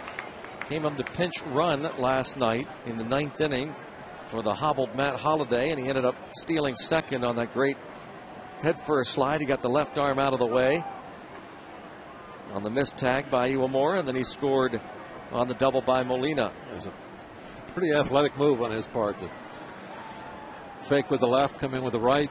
Sounds like going back to wiffle ball days. You're diving. I wonder if it was like, kind of almost like maybe some boxing, you know? Yeah. Off the tip of the glove of the pitcher. And Cedeno there. And get the out. 1-6-3.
Despite the fact that he hit only .239, Bobby Crosby, those 22 homers, 64 RBIs, and the fine shortstop play got him the Rookie of the Year in the American League. That's our PNC achievement, brought to you by PNC, for the achiever in us all. Crosby faces Kyle McClellan to start the bottom of the 7th inning. Crosby was 0 for 3 against the lefty Jaime Garcia. And another broken bat and a bouncer to third. One away. Nice play, just ignoring that bat whirling around. As we were saying earlier, the bats aren't coming apart hardly at all, Greg. Nope. Look at this one, just disintegrates. And it's just flying by Freeze, and pay attention to it at all.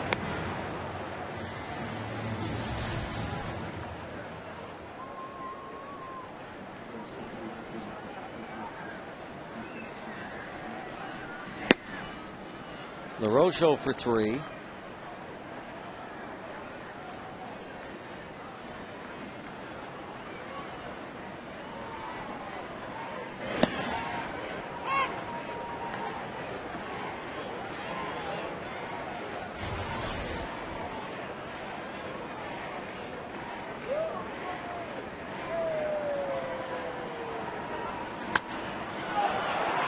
Fly ball toward the center fielder Rasmus.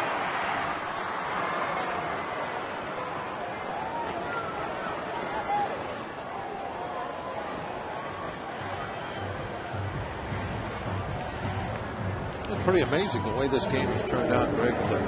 Right from the very first inning, that strong wind blowing straight out, and to have a 1-0 score at this point is, you really have to give both starting pitchers tonight a lot of credit.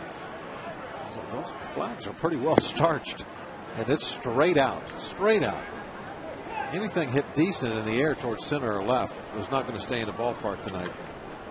McClellan has given up 2 homers in 13 innings. McCutchen has hit 2 doubles tonight and was retired on a fabulous play by shortstop Brendan Ryan.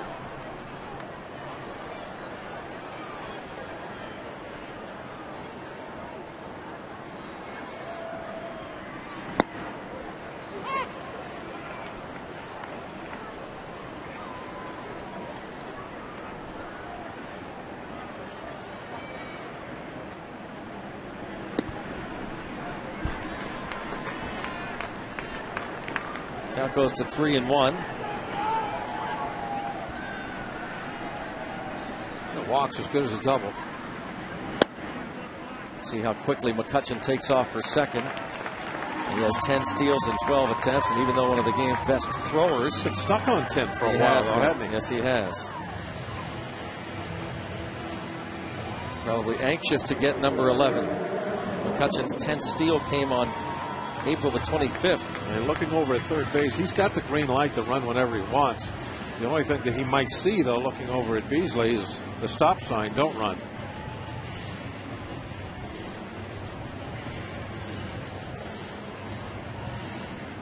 Molina has thrown out 4 of 8 attempting to steal this season. And he'll gun that ball to first when you're not expecting it. Yadier Molina trying to pick guys off first base. Check swing foul ball by Garrett Jones, who is 0 for 3. A couple of strikeouts against Jaime Garcia. Garcia giving up 1 run on 7 hits. Walked 2 and struck out 7.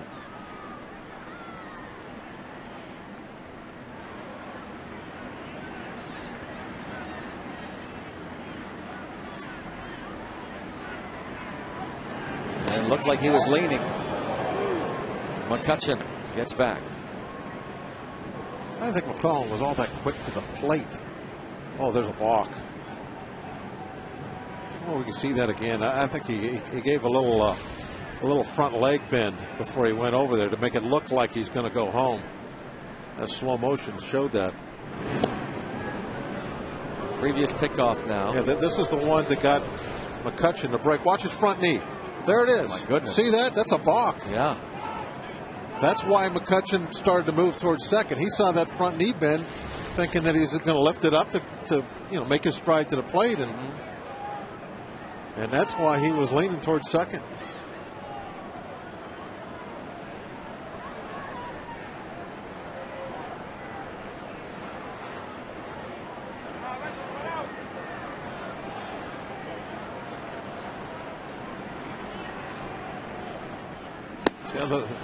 Bends as he brings it up.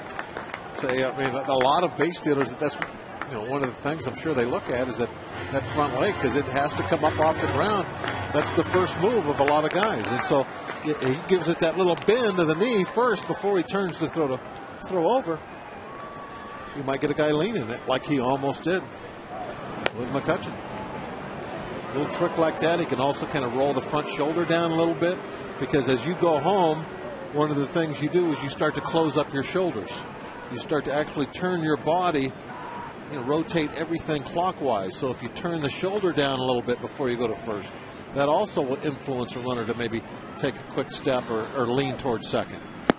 And you have to do it in a stealthy way, kind of do it real quick so that the umpire doesn't really hone in on it and see it.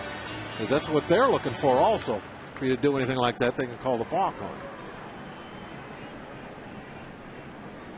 It's kind of the right-hander's deal of, when we were talking about the lefty, stepping on the line, the imaginary line, kind of pushing the envelope. Well, right-handers can push the envelope too a little bit.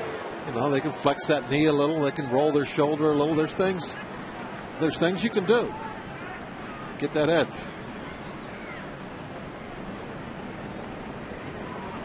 There he goes, pitch out. Molina's throw, and they get him. Thought he might get in there with that high throw. He is caught stealing, and that ends the bottom of the seventh. It remains a 1-0 game. Molina nails McCutcheon.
Garrett Jones in a feel for the right field wall as he approaches it and reaches up to make the catch. The Home Depot, more saving, more doing. That's the power of the Home Depot. And right up against that wall. And I'll tell you what, if you need a wall, a retaining wall, anything, Home Depot's got railroad ties, they got blocks, whirl barrels. They can even set you up with a contractor if you need one. Home Depot, they'll do more for you.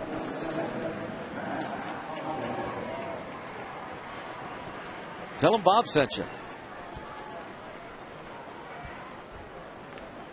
So Hanrahan takes over the 8th inning. And Matt Holliday will bat here as Tony La Russa goes to his big ace. Strike is called. The one in the hole was Holliday that he had. Is going to him now. Sore groin? Is that what? Yeah. Hanrahan did not pitch last night. Yeah, you can understand. Cool night. A smart move, really, by Tony to keep Holiday out. You don't want him to do something where he's going to miss 2 or 3 weeks. And these conditions, easy to maybe pull a muscle that's a little on the tight side. Holiday 3 for 5 with a home run in his career against Hanrahan, 2-2, plus a walk. Holiday said he could have gone tonight. They waited until as late as they could to check out Holiday, the training staff, and they decided it is not worth the risk. Another broken bat and a roller, and Cedeno, he'll just have to eat it. Holiday having to test that leg going down the line, trying to beat out an infield hit. I'll have a pinch runner now. Take his spot. Here's the replay. Bat comes apart again. Hanrahan doing the best he could to try and barehand that ball before it got by him.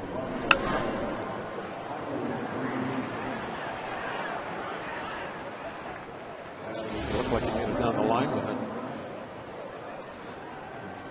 Anything bad happening to him? Tyler Green is the pinch runner.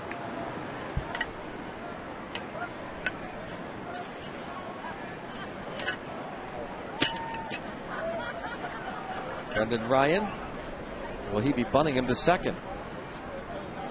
He's 0 for 2 tonight. Laid down a nice bunt last night. He played for the win on the road, though, Greg. So he won't be bunting. I'm going to say no, but if he squares around the bunt, I'm not going to be shocked either.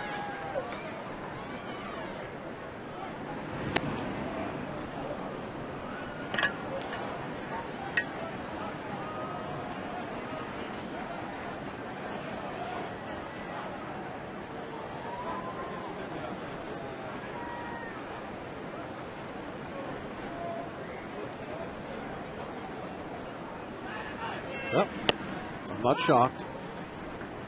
Take strike one. Good call, Steve. Bob.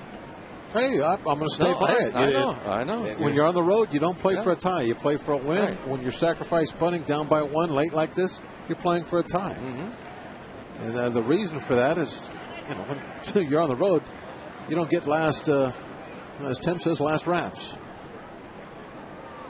You don't get the hit in the end. So a tie doesn't do you any good, because you might not ever see the bat rack again. Whereas when you're the home team, you play for a tie, at least you're going to get another at bat before the game's over, even if the other club takes the lead on you. That's why they say that. You play to win on the road, play for a tie when you're at home. But there right now, they're definitely trying to tie this one up. And it's bunted in the air. Pierce comes in. A lot of enthusiasm to make that catch. Pierce is about as active as you'll see a first baseman. He is all over the place all the time. And look how far he came for that. And he's not leaving early either. He's holding the runner on. He's got duties back at first base. So look how far he came. He's holding the runner on and still gets there to make the catch. Talked about that before, how much Pierce enjoys being a first baseman. Very proud of his defense. You're always involved. It's probably the second most involving position other than the catcher. Things are always going on.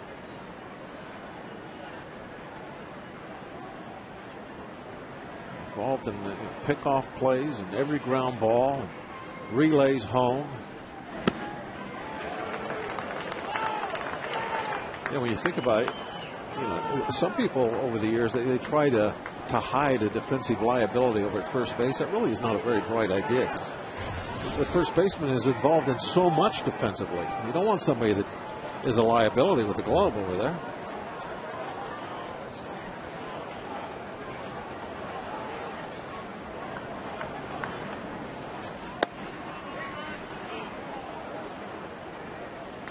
95, just off the black.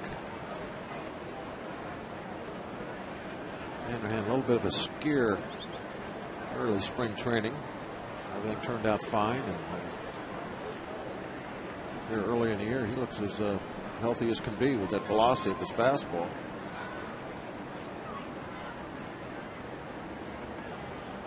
Schumacher has grounded out 3 times, twice to short, once to second. He was 1 for 5 last night. Pickoff throw.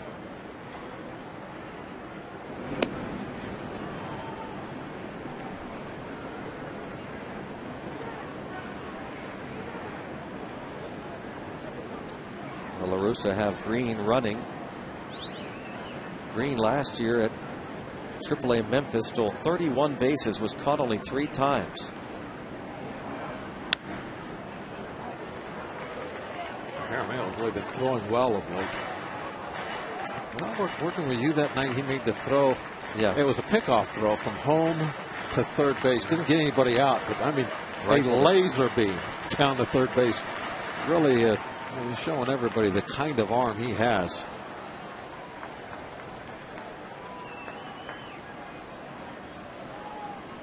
Have to believe that La Russa wants this runner at first to get into scoring position. This ball fouled out of play, but now Schumacher in the hole, 1 and 2. Yeah, he wants him over there bad. He was willing to sacrifice him over there.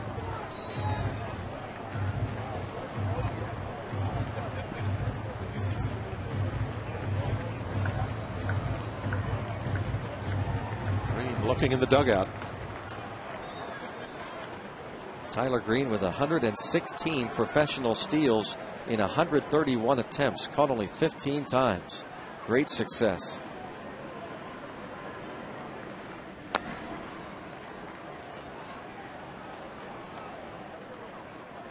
Stays 1 and 2 as Schumacher just gets a piece. Hello to the Pennsylvania Shokokan Karate Booster Club. Enjoying a fundraiser night tonight for their PSKC national competition team. Zaya Baldus, mom Lisa, dad Dustin getting involved to help that karate team out. And a swing and a miss, a big K for Hanrahan, 2 down.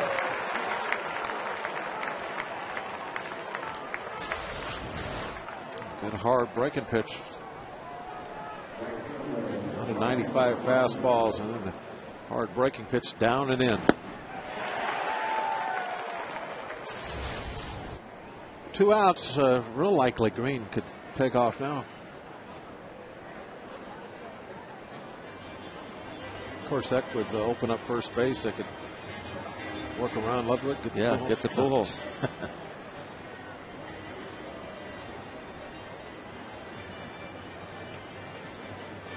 Just kidding, obviously.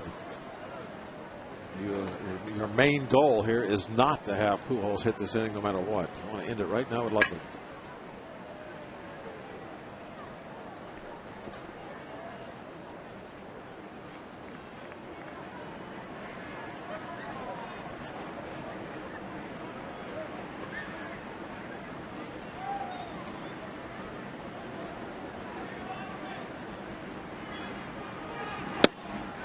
Ludwig takes strike 1. 1 of 3 hits against starter Jeff Karstens. It was a 2-out double in the 6th inning. And then 2 batters later, Colby Rasmus, a base hit to left. Lastings Village, his throw to the plate. Jaramillo had to take that throw off the third base side. And now hit by the pitch, Ludwig. We'll put runners at first and second for Pujols. John Russell is not agreeing with the home plate umpire, Marty Foster. Got him real good. You hate to see that when a guy gets hit in the hand. There's those small bones back of the hand, so easy for them to break.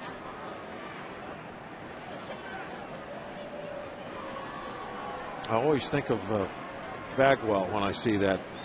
He had problems with that, and he ended up putting about a 4-inch thick pad, a huge pad he would wear in the back of his batting gloves. Just because of that.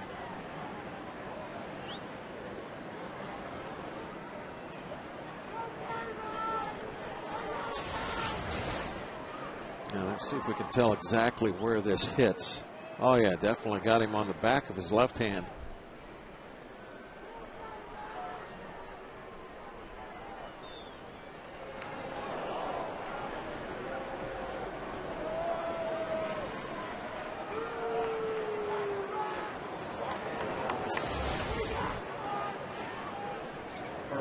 Checking Ludwig. You know what? It doesn't look like it's even a red mark or Yeah. anything there. But it sure did look like it got him in the hand. Yep. Some of these players are using this new glove this year. I don't know how many of them, and I don't know if that's one of them. Have you seen that? That No. X-Protex Oh, batting it's glove? got padding built in. Reinforced, I've seen yeah. that, yeah. Oh, where did you get that at? That's nice. You gonna get yourself one? You gonna get yourself one? No. Oh. All right, here we go. This is it. Hanrahan against Pujols. The big at bat of the game now, with 2 on and 2 out.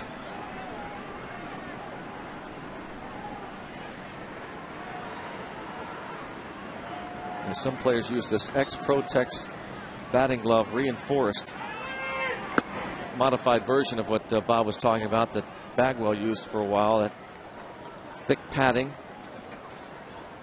to protect the back of that hand. 1 ball, no strikes to count on Pujols, who has flied to right, doubled, was walked intentionally in the 6th. Those 3 plate appearances came against the starter Karstens. Now he faces Joel Hanrahan. He's 1 for 4 with a walk and a home run in his career against this pitcher. 1 ball and 1 strike. He's dangerous anytime he has a bat in his hand. Well, you're a late inning reliever. This is where you really earn your money, isn't it? This is the ball game. They're best. 2 guys on, 1-run game. That's what it's all about.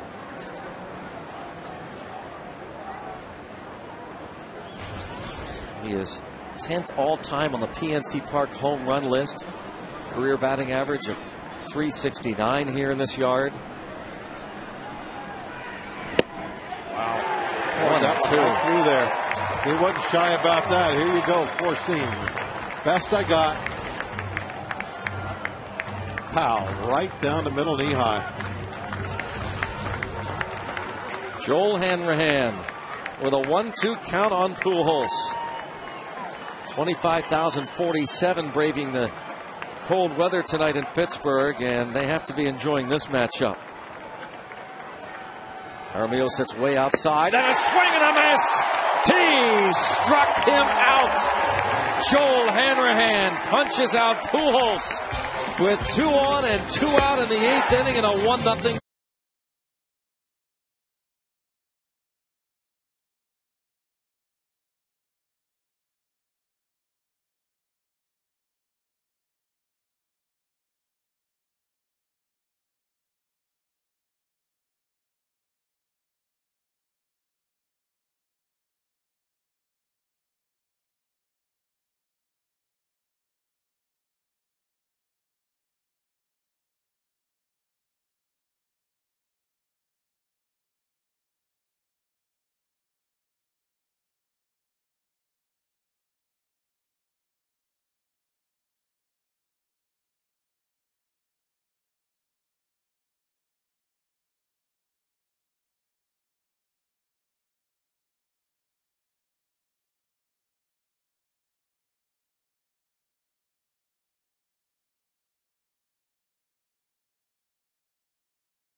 Just again, I could watch this 3 or 4 times.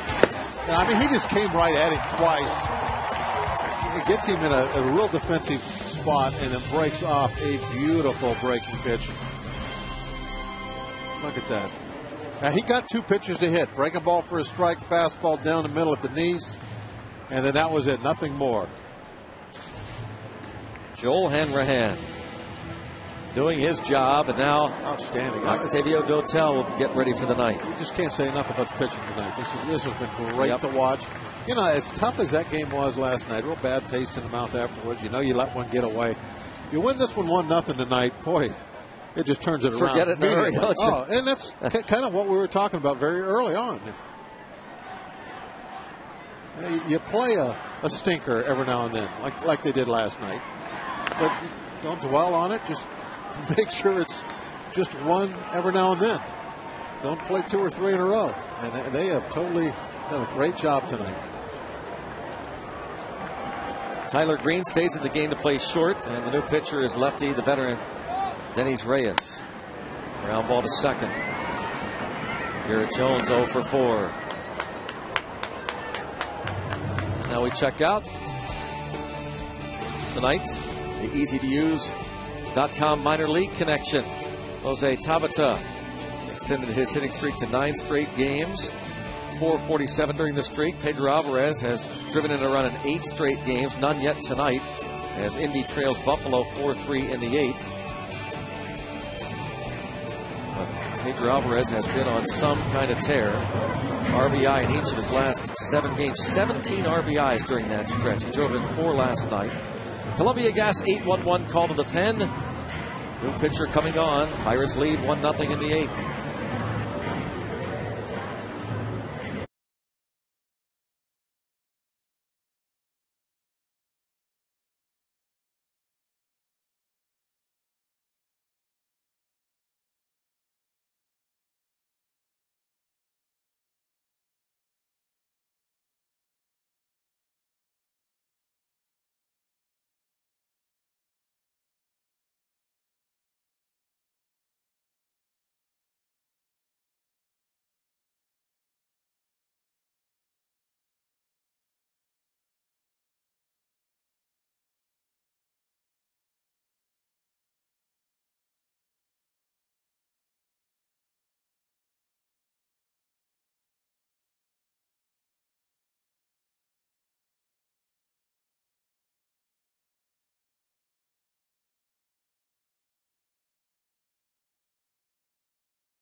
Going to take you back. Cardinals history, 1987.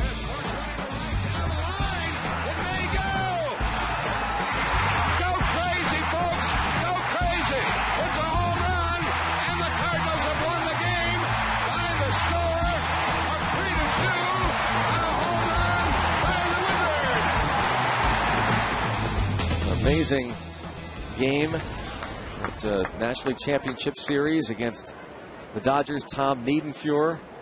Smith was batting left-handed. Had never hit a home run in his previous 3,009 left-handed Major League at-bats. Oh, my. Well. Go on, Greg. No, I'm going to watch this again here. That was a close one. You know, every ball that's upstairs doesn't have to be, you know, where they're thrown at you. Occasionally one does legitimately get away. Yeah, you just never know. But, you have to think about, could there be a reason for it? You know, those are the things that go into that sort of deal. And is there more than one up there? Right. I mean, there's a lot of things that go into it. That, you know, and just because there was a ball up by Milledge's helmet doesn't mean they're throwing at us. And you also don't know, Bob, about any history involved in the past with course. Milledge. Has he done some things? Maybe Boggs said, Yeah. Who knows? Anyway, that was a neat moment. 1985, the National League Championship Series that you saw there, that home run by Ozzie Smith, the Coors Light Cold Hard Blast. I think that was the second one that Niedenfuhr had given up in that series. Jack Clark took him deep for a Cardinal win in Dodger Stadium earlier.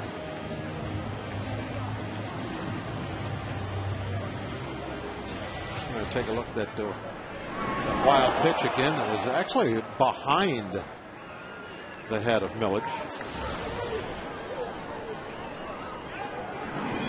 Yeah, that's right. Ludwig was hit by the pitch in the 8th inning, and the way it is, it's with Tony La Russa. I forgot about that. I mean, we went through this at Dodger Stadium, and the fact that the Pirates didn't retaliate, or Duke didn't, and then Tashner did when McCutchen was buzzed. Well, Tony La Russa just never lets anything fester. He says it's the most difficult decision he has to make as a manager. Going into what you talked about, Bob, those decisions that are made, was that Ludwig at bat, was he hit intentionally?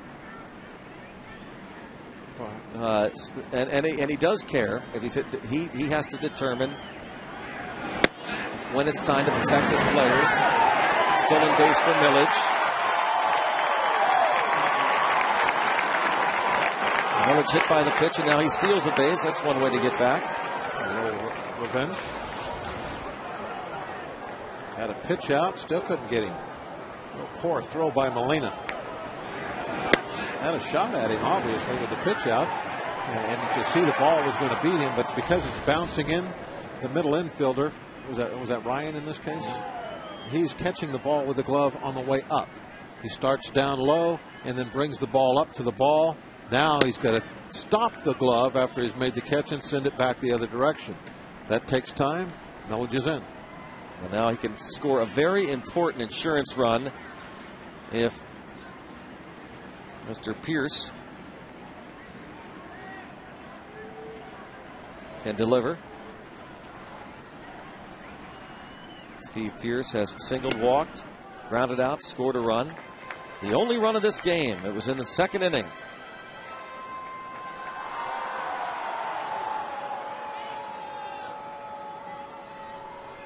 Jeff Karsten's 6 innings of 3-hit shutout ball in line to win his first for the Pirates this season. And grounded to third, and Milledge gets back to second as the throw from Freese goes to first. What was that all about? It's crazy. Big blunder by Milledge. He takes off on a ground ball to third. Watch as Freese has him dead. Freeze it.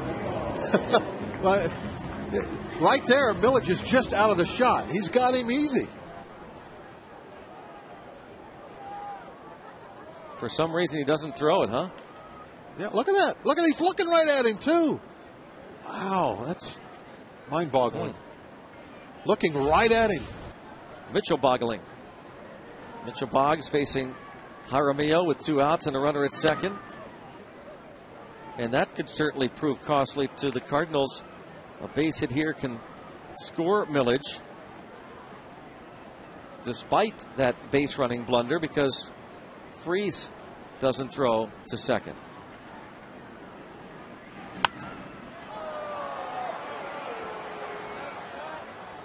Garrett Jones started the inning with the ground out. Milledge hit by the pitch, and maybe retaliation for Ludwig being hit in the top half of the 8th, and Milledge steals second.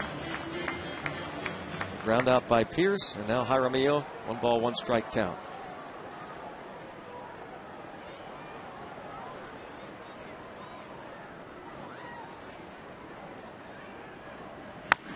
And it will cost them. How about that? Base hit to center field. And you know, Bob, I don't know that anybody will ask the question tomorrow. It'll kind of be lost in it. But as you say so many times during the course of a game, way more things happen than are even discussed in the media the next day. There was a play right there. Well, what I always say, games are lost. Yeah. They're not really won. And look at that shot. Look at that shot, Greg. How can you not take the guy in scoring position off the field? He's giving you the out. It just, I don't. You see that stuff, and then how do you win games when another team messes up and presents you on a golden platter an opportunity? You take advantage of it. Make them pay. And that Jaramillo, was that 3 hits today? Yeah. Jaramillo really has done a great job in that backup role, not getting a whole lot of opportunities, but when he plays, he contributes. And that's a great job right there, making them pay for a big blunder, knocking in that insurance run.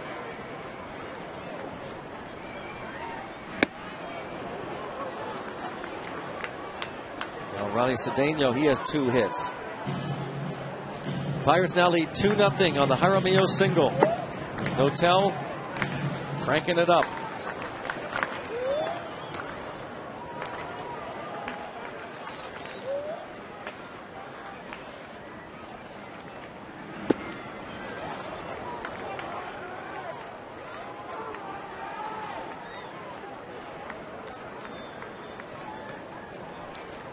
Cedeno now with 7 hits and 17 at-bats on the homestand.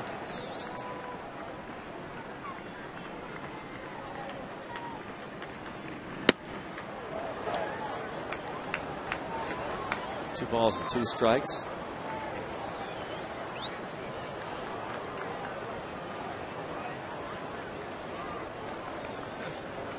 Seventh RBI for Cedeno.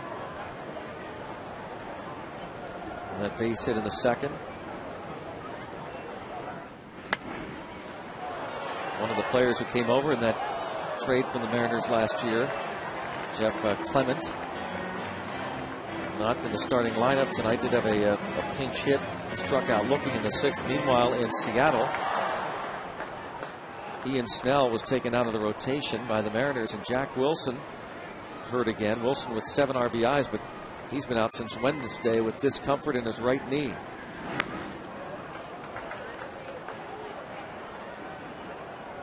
Wilson made 3 errors in 1 game earlier in the week.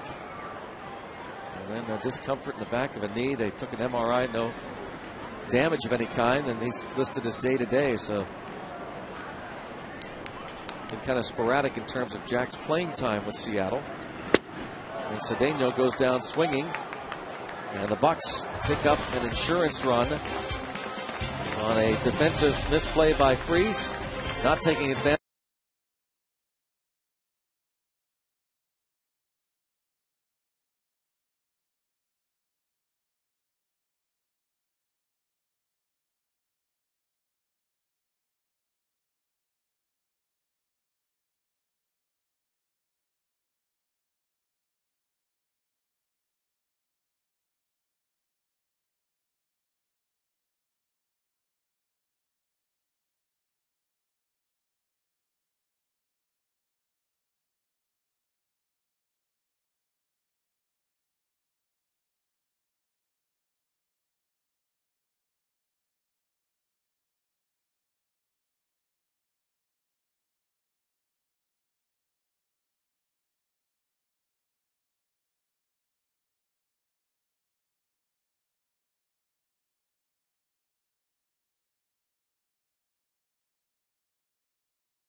Pirates lead 2-0 going to the 9th. Barrel.com. Leaders, bullpen strikeouts. Pirates 108, most in the major leagues among all relievers in Major League Baseball. Barrel.com, definitely worth the click. Joel Hanrahan looking on. He had 2 strikeouts tonight.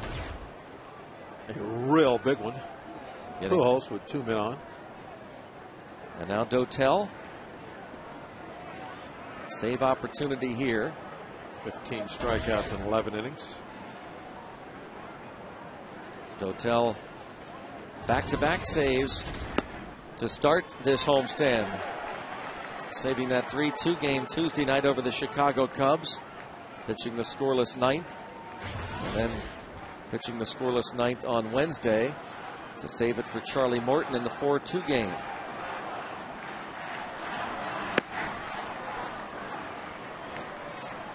Got to run the work with, too. He doesn't have to be shy about going after anybody up there as long as there's nobody on base.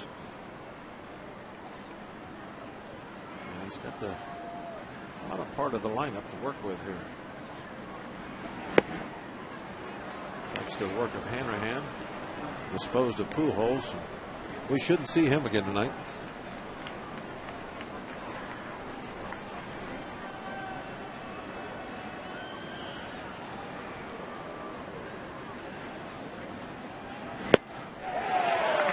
Two and two on Rasmus, who struck out twice against Karstens and singled. Getting ready for the fireworks.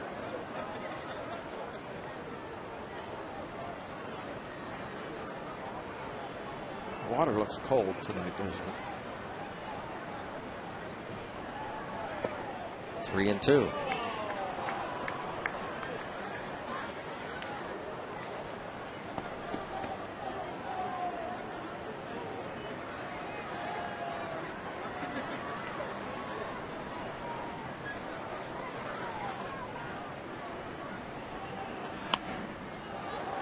Count stays full on Rasmus. Dotel signed over the winter as a free agent. He's looking for an opportunity to save once again, save games, become a closer.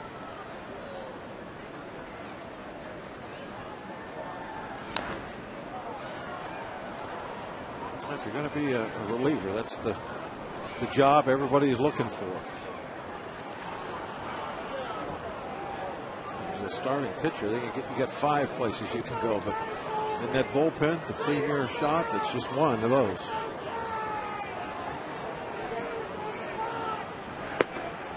Oh, as though maybe Foster flinched, but it's a walk to start the 9th.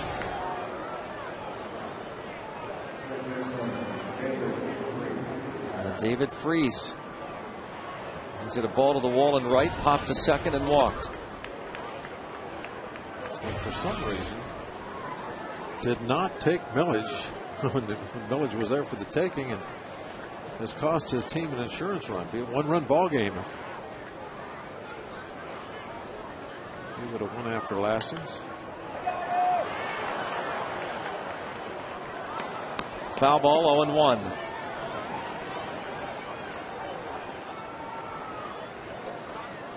Millage scored that insurance run.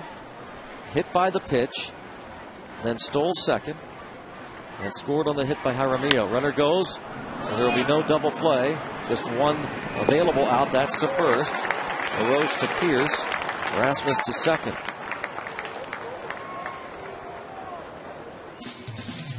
Pirates postgame coming up next. Extended highlights and analysis, plus our closer, Kent Colby, ready to answer your questions and break down the key plays of this one. Pirates postgame is next on FSN. Dotel joins that long, impressive list of Pirate closers over the years. Karstens looking for 2 more outs to get the win.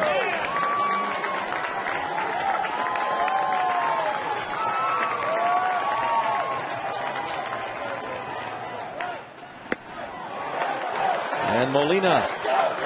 Oh, late with that swing.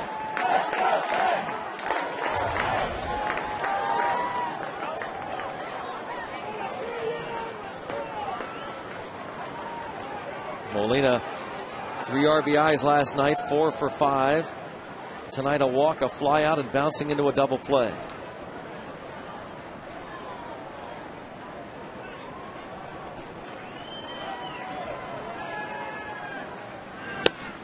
0-2.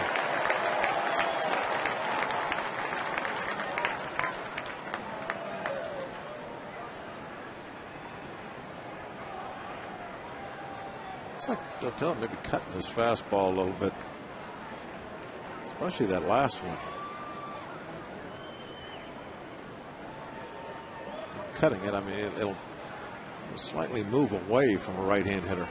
That's an actual breaking pitch there.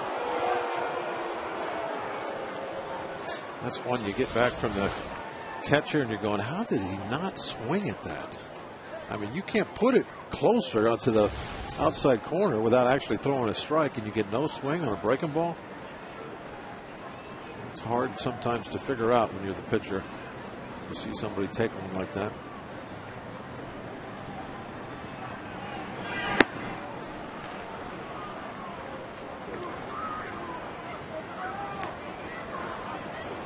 Two balls, two strikes. By the way, earlier I said Millage was hit by a pitch. He wasn't hit. He was buzzed. Now, whether it was intentional or not, we don't know. Then he drew the walk and scored the important insurance run. So that means that runner at second, even if he scores, Pirates still lead.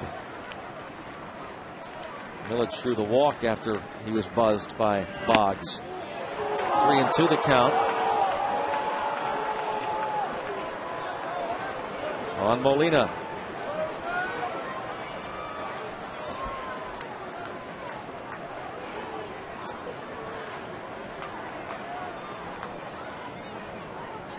Joe Mather on deck.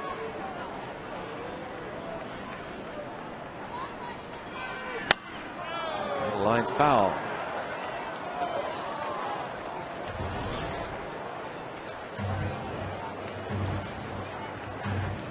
Parrott is nervous. No reason to be nervous. Got to have confidence in these situations.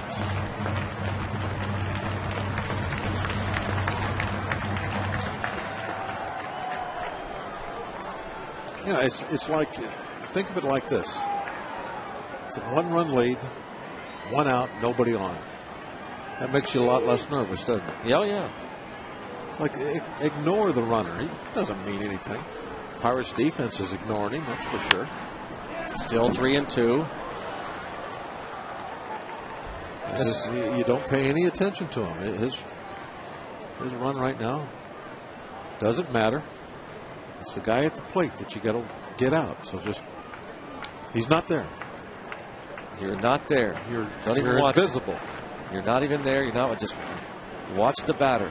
Watch the batter, Octavio. Just watch the batter. It's kind of hard to pitch to him when you're talking like that. I'm not talking. Struck him out. That's a hard thing to do.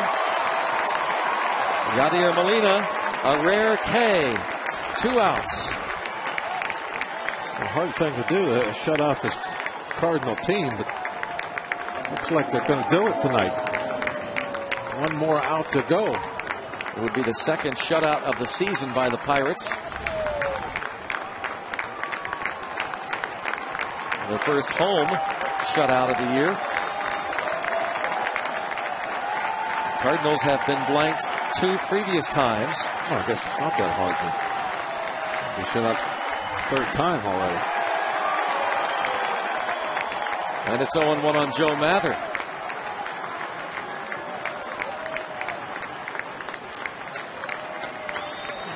Green weenies out there.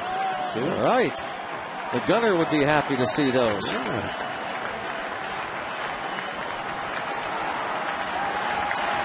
And he'd say we had him all the way if Dotel can get Mather. 0-2. I was talking to Dotel before the game today, too.